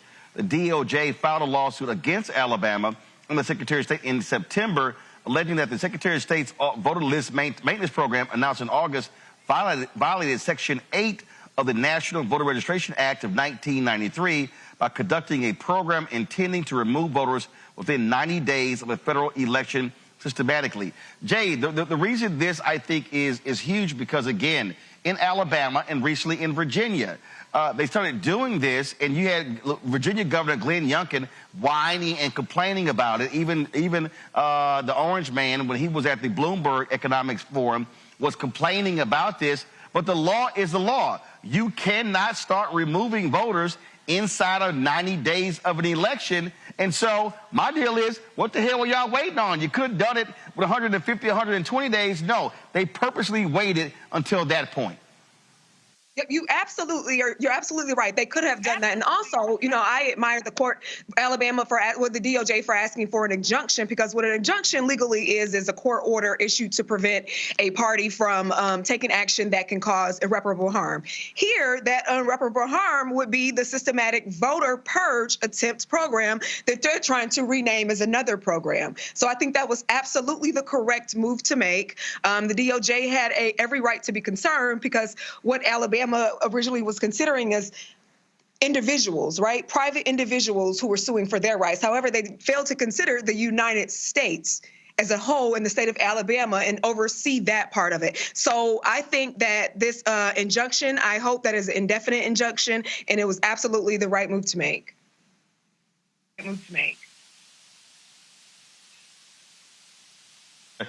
Gerald Griggs, who runs the NAACP there, posted this shortly, a few moments ago. A second Georgia judge has enjoined the Georgia State Election Board, issuing a final order today. The judge ruled that the proposed rules are not in line with the Georgia Election Code.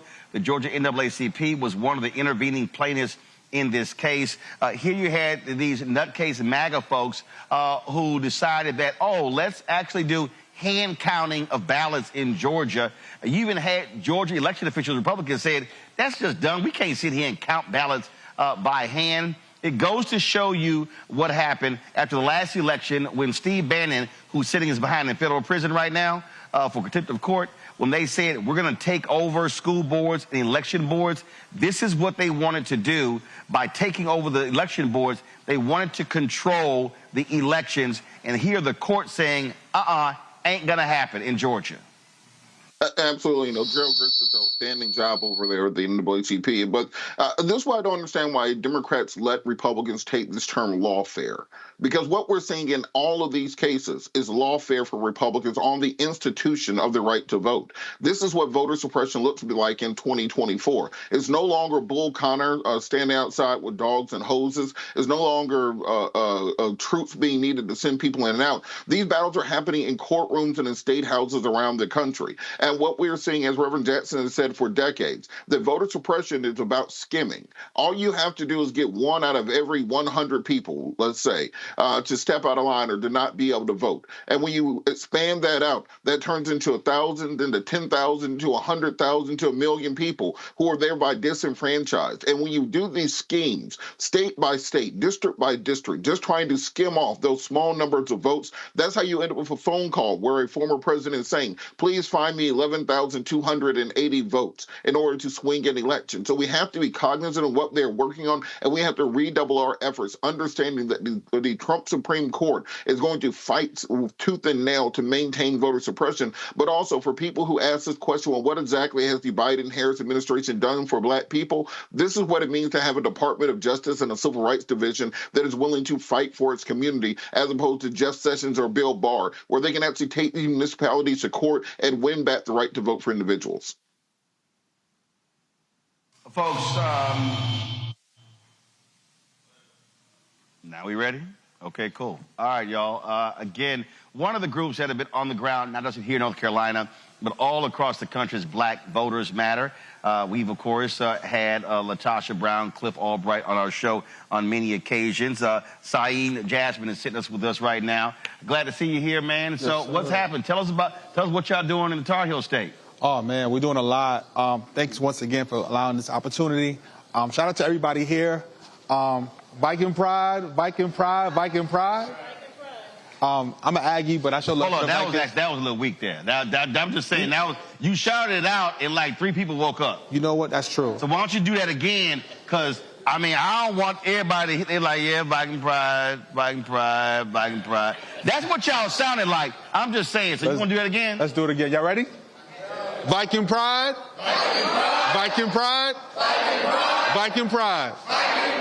All right. Well, I'm so glad y'all did better the second time, because, woo, go ahead. Well, listen, we got to be excited because tomorrow we're going to actually have an early voting march right here on this campus starting at 3 p.m.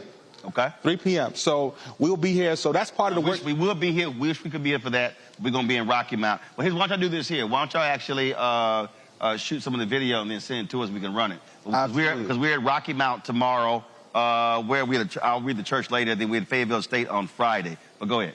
Yeah, absolutely. So tomorrow's early voting. Like, are y'all excited? Yeah. Who plans on voting tomorrow? Yeah.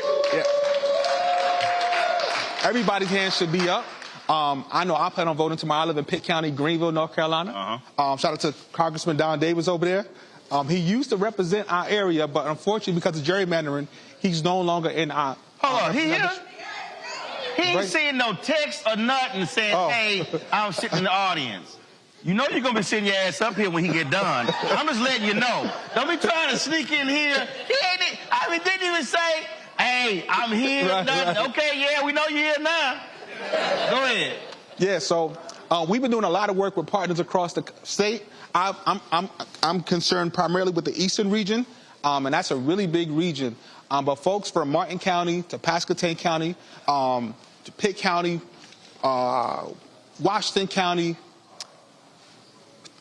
Terrell County, we've been all over these counties doing work. When you say it's big, how many people are we talking about? How many black voters, but how many total voters are we talking about? Probably about, I would say at least about 800,000 at least. 800,000? I could be wrong. The congressman is here, so he could... Well, first of all, one congressional district is 700,000. Okay, yeah. Okay, so, but the reason I'm asking that, because the point is, when you look at numbers, again, I keep going back to, this is a margins election. Biden-Harris wins, Georgia by less than 12,000, Arizona by 10,000. And even you look at 2016, Trump won Wisconsin, Pennsylvania, and Michigan by only 77,000 votes. That's really low.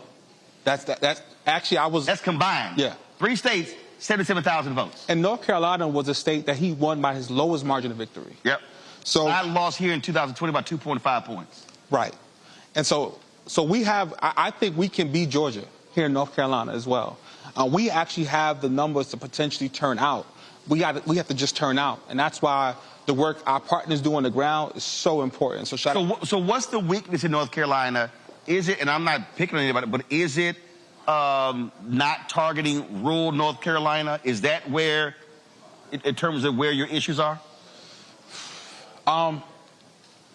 We don't have Atlanta, but we have Atlantas in the state. We have Charlotte, we have Raleigh, we have Chapel Hill, Greenville, arguably.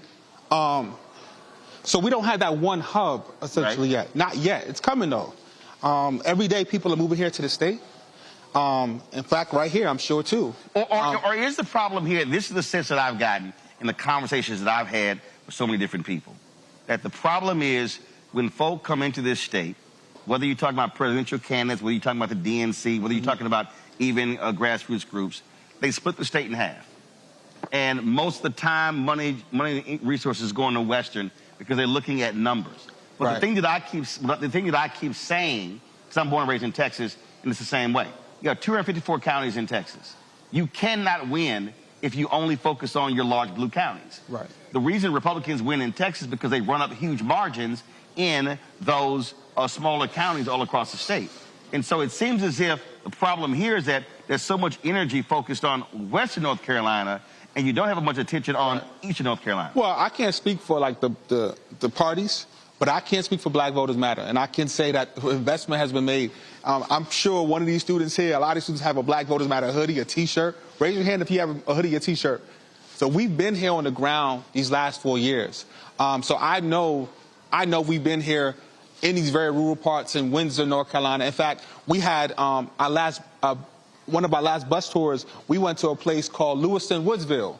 And that population is only about 200-something people, but we went there purposely because folks work at Purdue, right? And so we know that many people may not live in the actual area, but people from Purdue will be coming by the bus. And so we actually try to really go deep into those counties in the parts nobody wants to go to. Are y'all also pulling precinct data? What I mean by that is I have conversations with people all the time. I was in Cincinnati a few weeks ago, and there's a brother, he's in Alpha, and he was talking about their get out to vote stuff, and he was describing what they're doing, and I literally said, that shit ain't gonna work. Oh. And he was like, damn, bro. I said, no, seriously. I said, he was talking about, well, we're going to games, signing people up. Sure. I said, why are you not going to the Board of Elections and targeting the 15, 20 largest black precincts? Then pulling that data and then looking at the 2022 midterms, the 2020 presidential election, and see how many people are registered in that precinct and how many actually voted. I said, so if you see 700 people registered in that precinct, but only 150 voted, I said, that's who you should be targeting.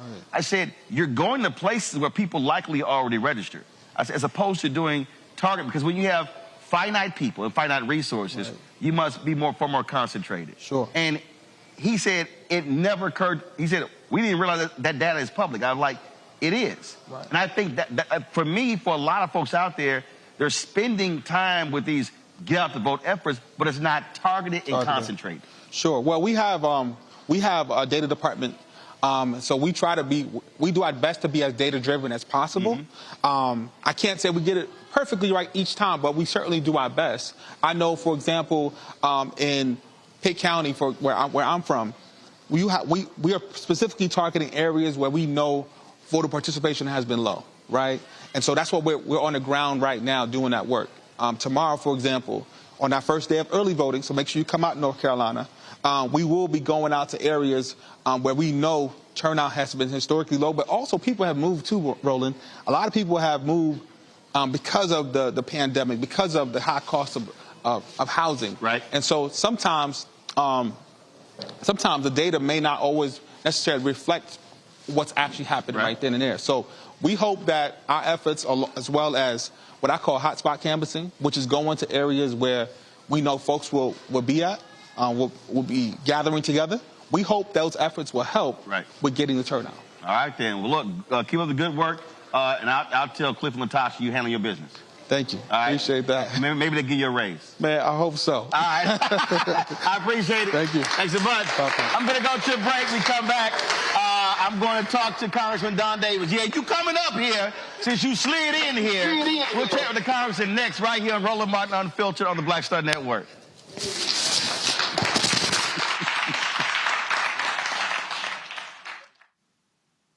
I get it. The cost of rent, groceries, and utilities is too high. So here's what we're going to do about it. We will lower housing costs by building more homes and crack down on landlords who are charging too much. We will lower your food and grocery bills by going after price gougers who are keeping the cost of everyday goods too high. I'm Kamala Harris, and I approve this message because you work hard for your paycheck. You should get to keep more of it. As president, I'll make that my top priority. Bob and I both voted for Donald Trump. I voted for him twice. I won't vote for him again. January 6th was a wake-up call for me. Donald Trump divides people. We've already seen what he has to bring. He didn't do anything to help us. Kamala Harris, she cares about the American people. I think she's got the wherewithal to make a difference. I've never voted for a Democrat. Yes, we're both lifelong Republicans. The choice is very simple. I'm voting for Kamala. I am voting for Kamala Harris. IVF is a miracle for us because it allowed us to have our family. After having my daughter, I wanted more children, but my embryo transfer was canceled 8 days before the procedure.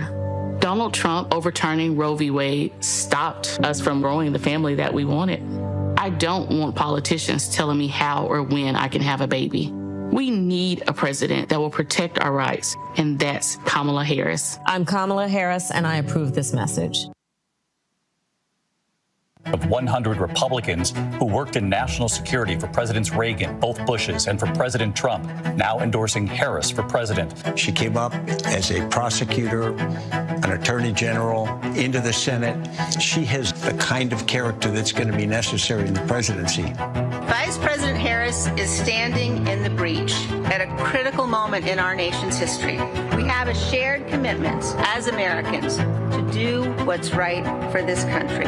This year, I am proudly casting my vote for Vice President Kamala Harris. Former generals, secretaries of defense, secretaries of the Army, Navy, and Air Force, CIA directors, and National Security Council leaders under Democratic and Republican presidents, Republican members of Congress, and even former Trump administration officials agree there's only one candidate fit to lead our nation, and that's Kamala Harris. I'm Kamala Harris, and I approve this message. Wrongfully convicted. 5 teenagers were arrested, tried, convicted, and sent to prison. No men were exonerated. What he did to us, he tried to end us. Of course I hate these people. So-called the Central Park 5. Calling for execution. And let's all hate these people. We cannot have this man go into office again. I want society to hate him. We were innocent kids. The confessions were coerced. Today, we are exonerated. That guy says he still stands by the original guilty verdict. This is about democracy being on the ballot. I have absolutely no compassion. Look at Kamala. She represents the kaleidoscope of the human family. There's something different happening in America. We will get the opportunity to build a future where we will be able to thrive and not just survive.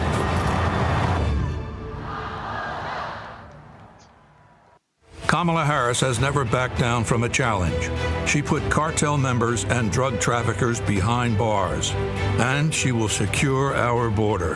Here's her plan: hire thousands more border agents, enforce the law and step up technology, and stop fentanyl smuggling and human trafficking. We need a leader with a real plan to fix the border, and that's Kamala Harris. I'm Kamala Harris, and I approve this message. What's up, everybody? It's your girl, Latasha from the A. And you're watching Roland Martin Unfiltered.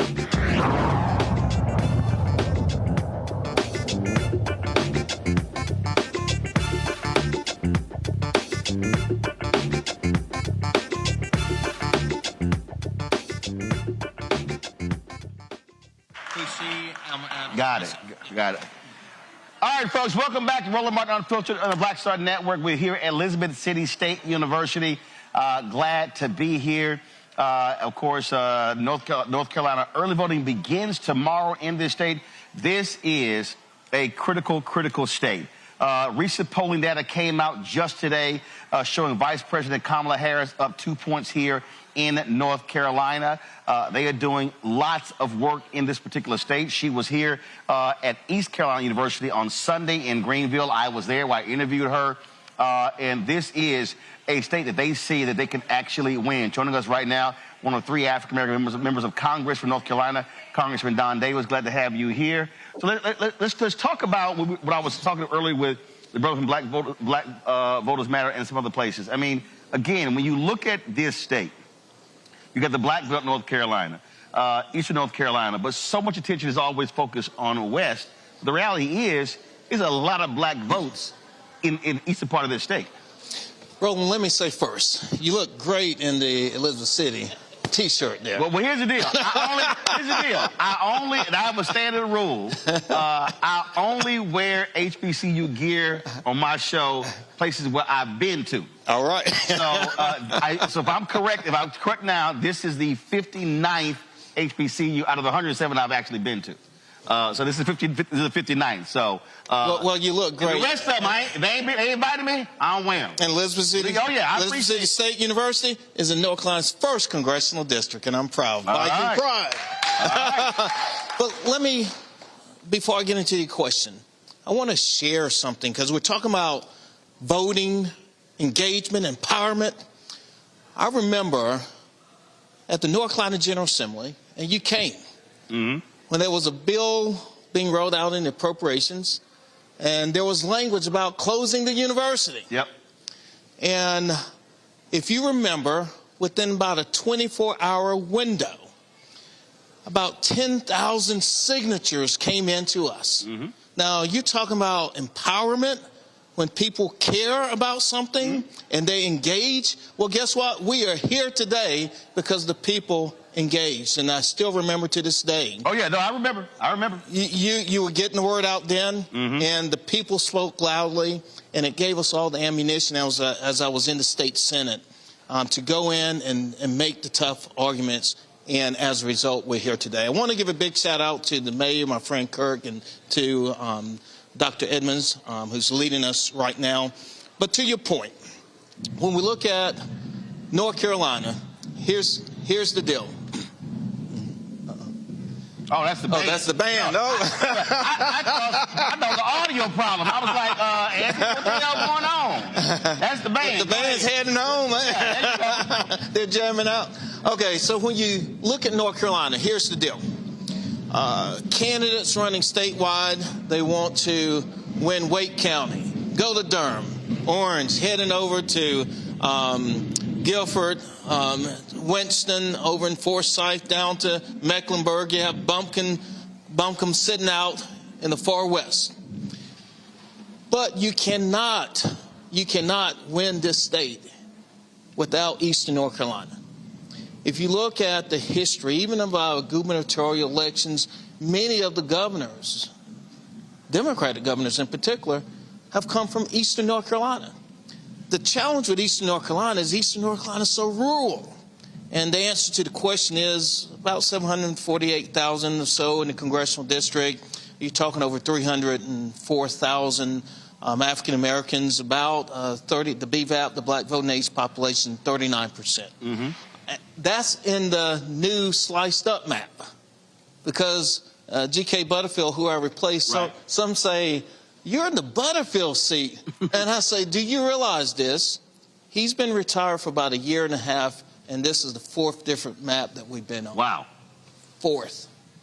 So North Carolina has not been a stranger to redrawing maps and going to court. Matter of fact, the court date's been set for next year of 2025 on this exact boundary again. But see, this is why I keep explaining to people when we say why voting matters, because there was a point a few years ago where Democrats could have had a 6-1 majority on the Supreme Court. And then you had an election. Sherry Beasley loses by 401 votes. Then it was 4-3. Then the next election, and right now it's 5-2. You had Republicans trying to target Justice Anita Earls because she gave an interview talking about diversity. And so when we're talking about the court, we saw what happened in Wisconsin. When the Democratic won there and flipped it 4-3, that's how they targeted political gerrymandering, brought ballot drop boxes back. And so when you use your voting power and then you control the Supreme Court, now when laws are passed, they could shut them down, or they can actually they can ratify them as well. So all these elections matter. That's right. I'm going to use an analogy of sports, because we're in football season and so forth right now. The judges are like the referees. I mean, they're making the calls, the interpretations. So that's so essential. And when we look at democracy overall, and when we go to the polls to cast our votes matter.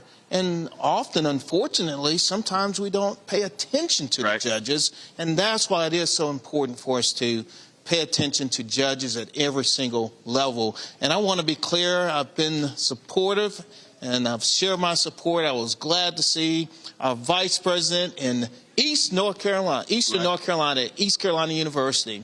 But we're going to take that vice off of vice president and make her president.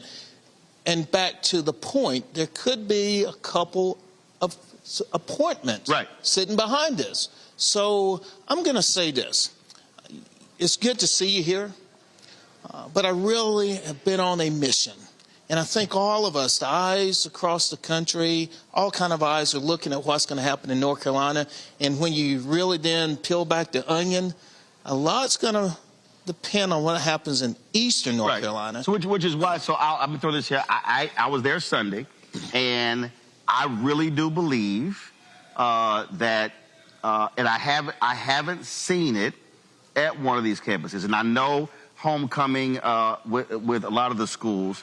But I believe between now and November 5th, the vice president's campaign needs to do one of those rallies on an HBCU campus. It needs to be either this campus or Fayetteville State.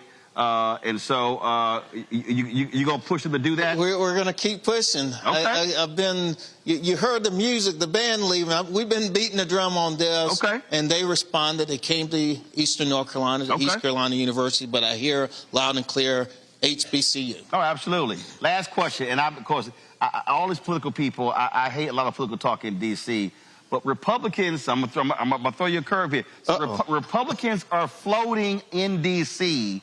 that if they control the House, you're gonna flip to their side. They literally are circulating that in D.C. Well, this is the first I've heard of that, but I want to be very clear that I'm a registered Democrat. I've been a part of this party, and we're working hard every single day for the people of Eastern North Carolina. And I really try to follow and listen to my constituents. This district, as I've shared before, I mean, it's changed. And it continues to get sliced up and sliced up. But what that means to me is I still need to listen to constituents and figure out what's important to them. So often in Eastern North Carolina, if you're east side 95, northeast, you feel left out often of the process. Got it. And for me, it's been so important to be a strong voice, to tell the stories. But, you know, I will be very clear and plain spoken. And that is, I am about fighting for constituents. And that's what I've done. Well, it was a couple of black Republicans, they were some meetings in D.C., and I was like, I said, next time I see them, I'm an ass. I said, I don't do y'all rumors. I said, so I don't do rumors. I ask folk direct. So I told both of the brothers, I was like, yeah, I'm an ass. This is the first I've heard of it. Well, I'm good. I'm just letting you know the stuff Republicans are trying to float out there. But again, but that's also electoral politics, how they try to play games as well when it comes to the vote. Because what people don't realize, every House seat is up every 2 years. So you on the ballot in November. That's right. That's right. And at the end of the day, Roland, you know this. You understand this. I mean, we're not going to agree all the time on every single issues, you know, but there are core things that we are going to agree on and we're going to work through. I mean, right now, Project 2025, are you serious? We want to abolish the Department of Education? Are you kidding me? You want to get rid of Head Start? Are you serious that you want to limit and restrict public housing? I mean, come on, give me a break. North Carolina, all the attention you've been talking about, western part of the state. Now, we've had our fair share of natural disasters in the east. So it's a surprise in the west. They want to get rid of the National Weather Service. Now, that's dumb. To privatize it. I mean, because they don't believe that climate change is real. Well, there was a story that I saw, it was done a couple of years ago, of the number of people who moved to Asheville. They said because they were afraid of climate change, and they said, hey, it's not going to impact us here. And it did. So the reality is climate change can impact you wherever you are in this country. But let me share this with you, Roland. So we fought for over a decade in the North Carolina General Assembly to expand Medicaid. I went to D.C. thinking it was going to be done before I left. Went to D.C., became a member of a co-chair of the State Medicaid Expansion Caucus in D.C. because there's still many southern states that hadn't expanded. So we went to work, continued fighting.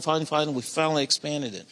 Here's where I'm heading. In Eastern North Carolina alone, with that expansion is the opportunity as it builds up for 95,000 Eastern North Carolinians to have access to care. And when you build it up, another 3,000 jobs. We are the sickest in the state. We have the most health care disparities in the state.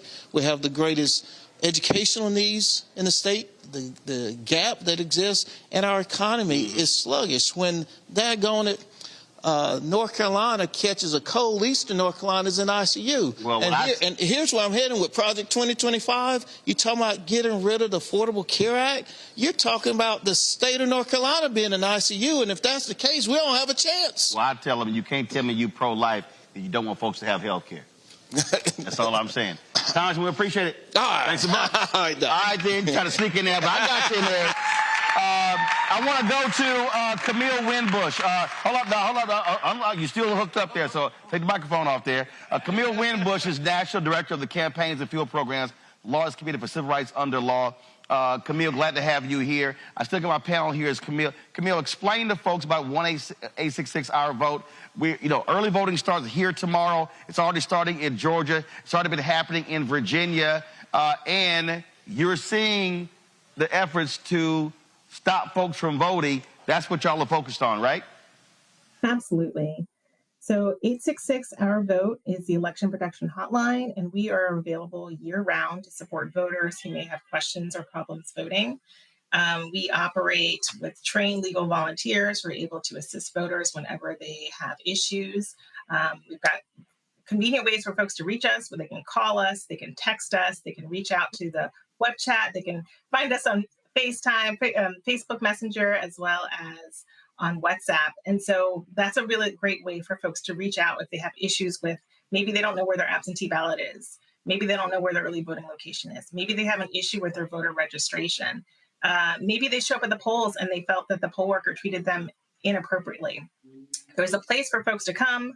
We're able to walk them through their issue, listen to them, report it into our database where we're tracking all of these issues.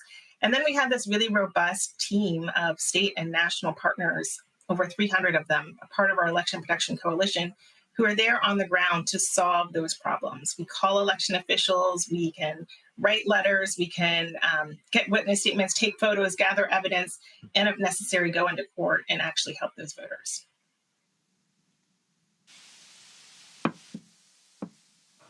Again, you say it's year-round, and when are you most active? Obviously, Election Day, but just give folks out there a sense of the kind of calls y'all actually get and some of the crazy stuff that's happening out there when folks are voting.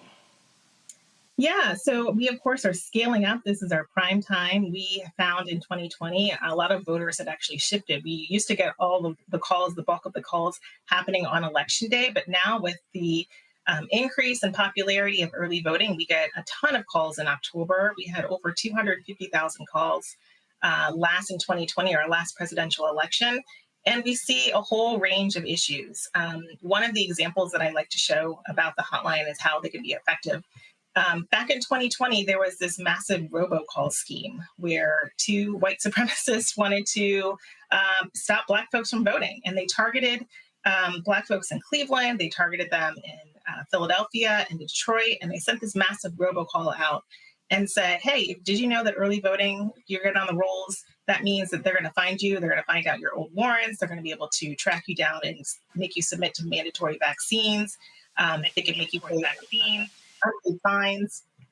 And so this was a very clear scheme to suppress the vote in Black communities and, swing states. And so because we had the information from the robocall, the information come into the hotline, we're able to sort of step in and go to court and get a great award on behalf of the voters so that they wouldn't be turned away from the polls. We also have a system to be able to sort of, mass mobilize. Talking about, Camille, you're talking about those two races, Jacob Wohl as well as Jack Burkman, and they got sentenced to 500 hours of community service. But they've been doing all kind of ridiculous stuff for the last several years. And yeah, they got busted big time on that one. Absolutely. We want to make sure that voters this election know that there's a lot of maybe misinformation out there, that maybe just folks who are deliberately scheming to deprive them of their right to vote. And so it's really great to be able to have a trusted messenger. We are a nonpartisan hotline. We've been doing this day in, day out for the last 20 years. And so we have trained legal folks who are able to walk them through every step of the laws. And, the laws are constantly changing. So it's helpful for folks to just have that peace of mind to know that we're not trying to sway a voter one way or the other. We're just trying to give them the factual information they need to vote. Camille, we appreciate it. 1-866-OUR-VOTE. Lawyers Committee for Civil Rights Under Law. Y'all been doing great work with this for a long time, and so we really appreciate it. Thanks a lot. Thank you.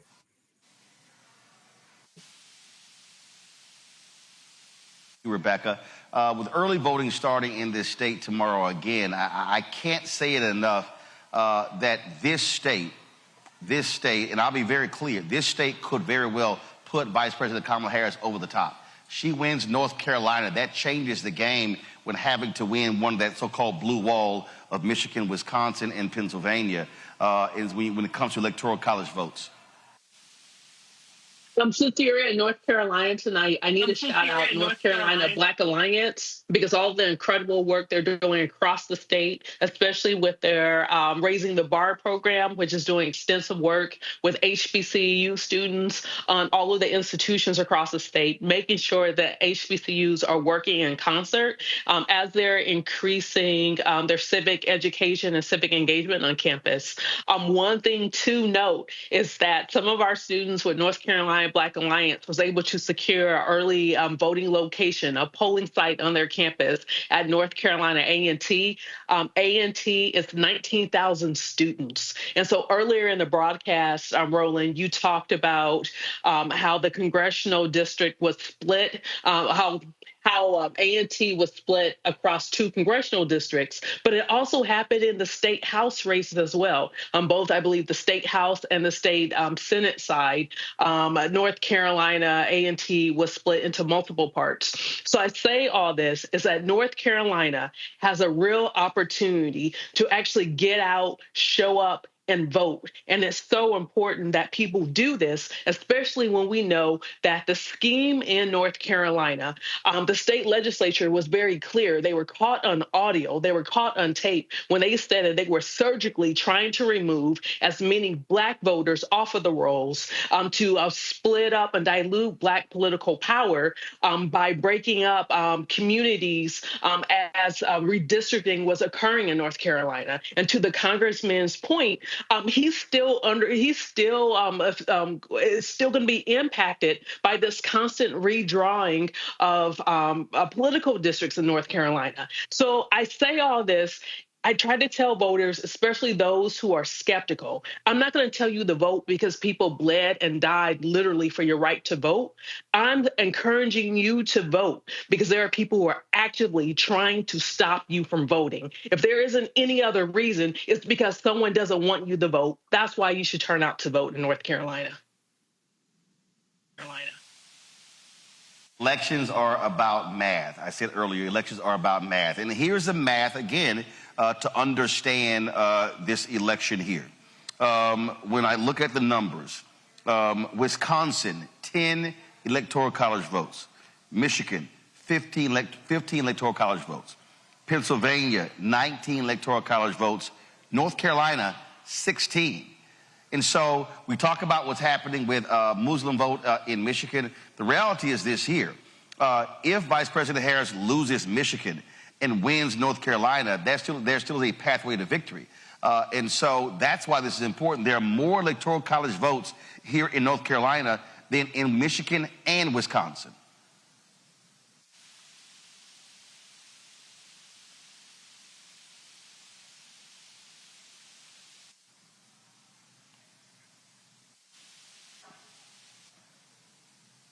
Can Robert hear me?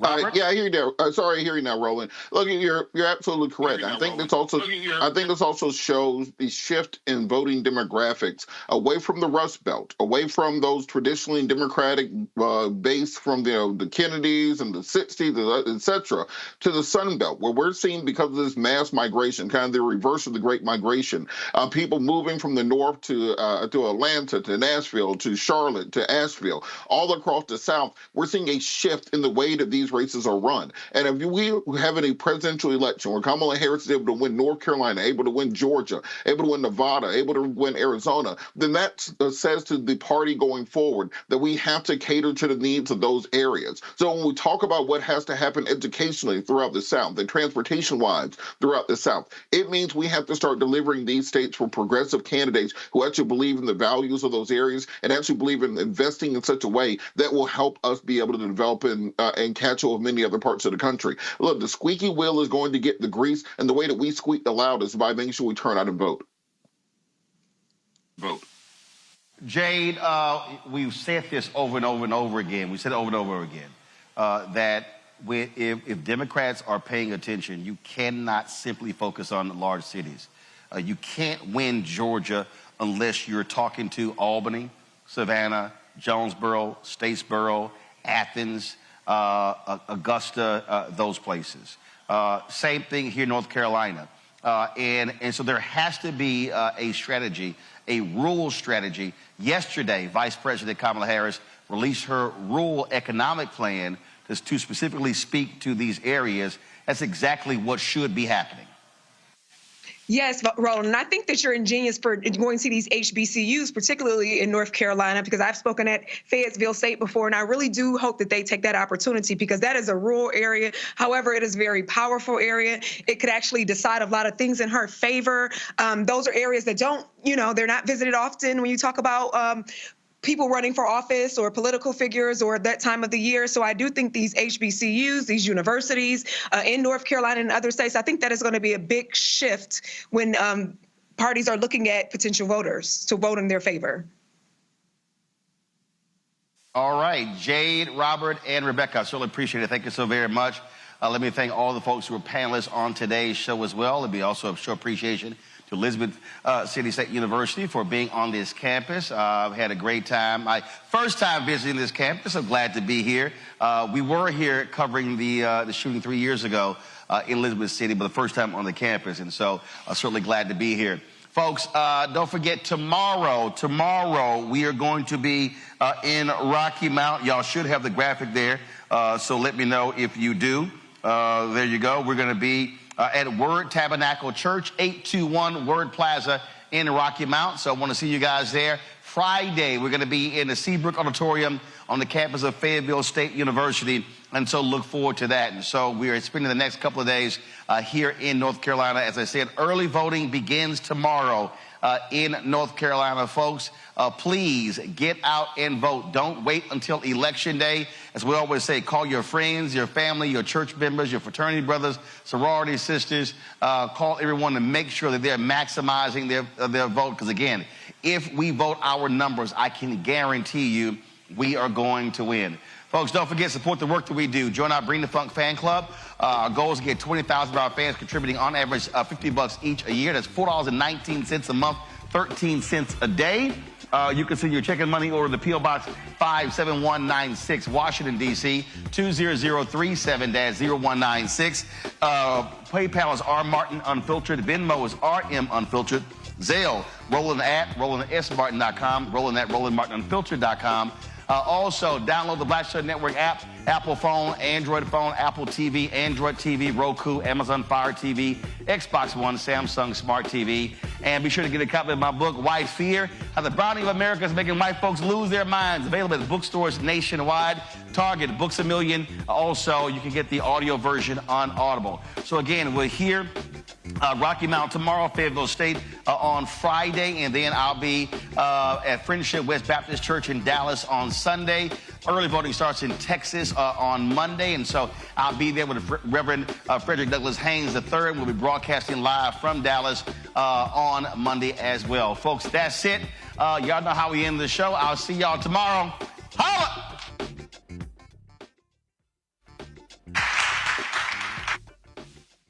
Black Star Network is here. Oh, no punch! I'm real revolutionary right now. Thank you for being the voice of Black America. All momentum we have now, we have to keep this going. The video looks phenomenal. See, this difference between Black Star Network and black-owned media and something like CNN. You can't be black-owned media and be scared. It's time to be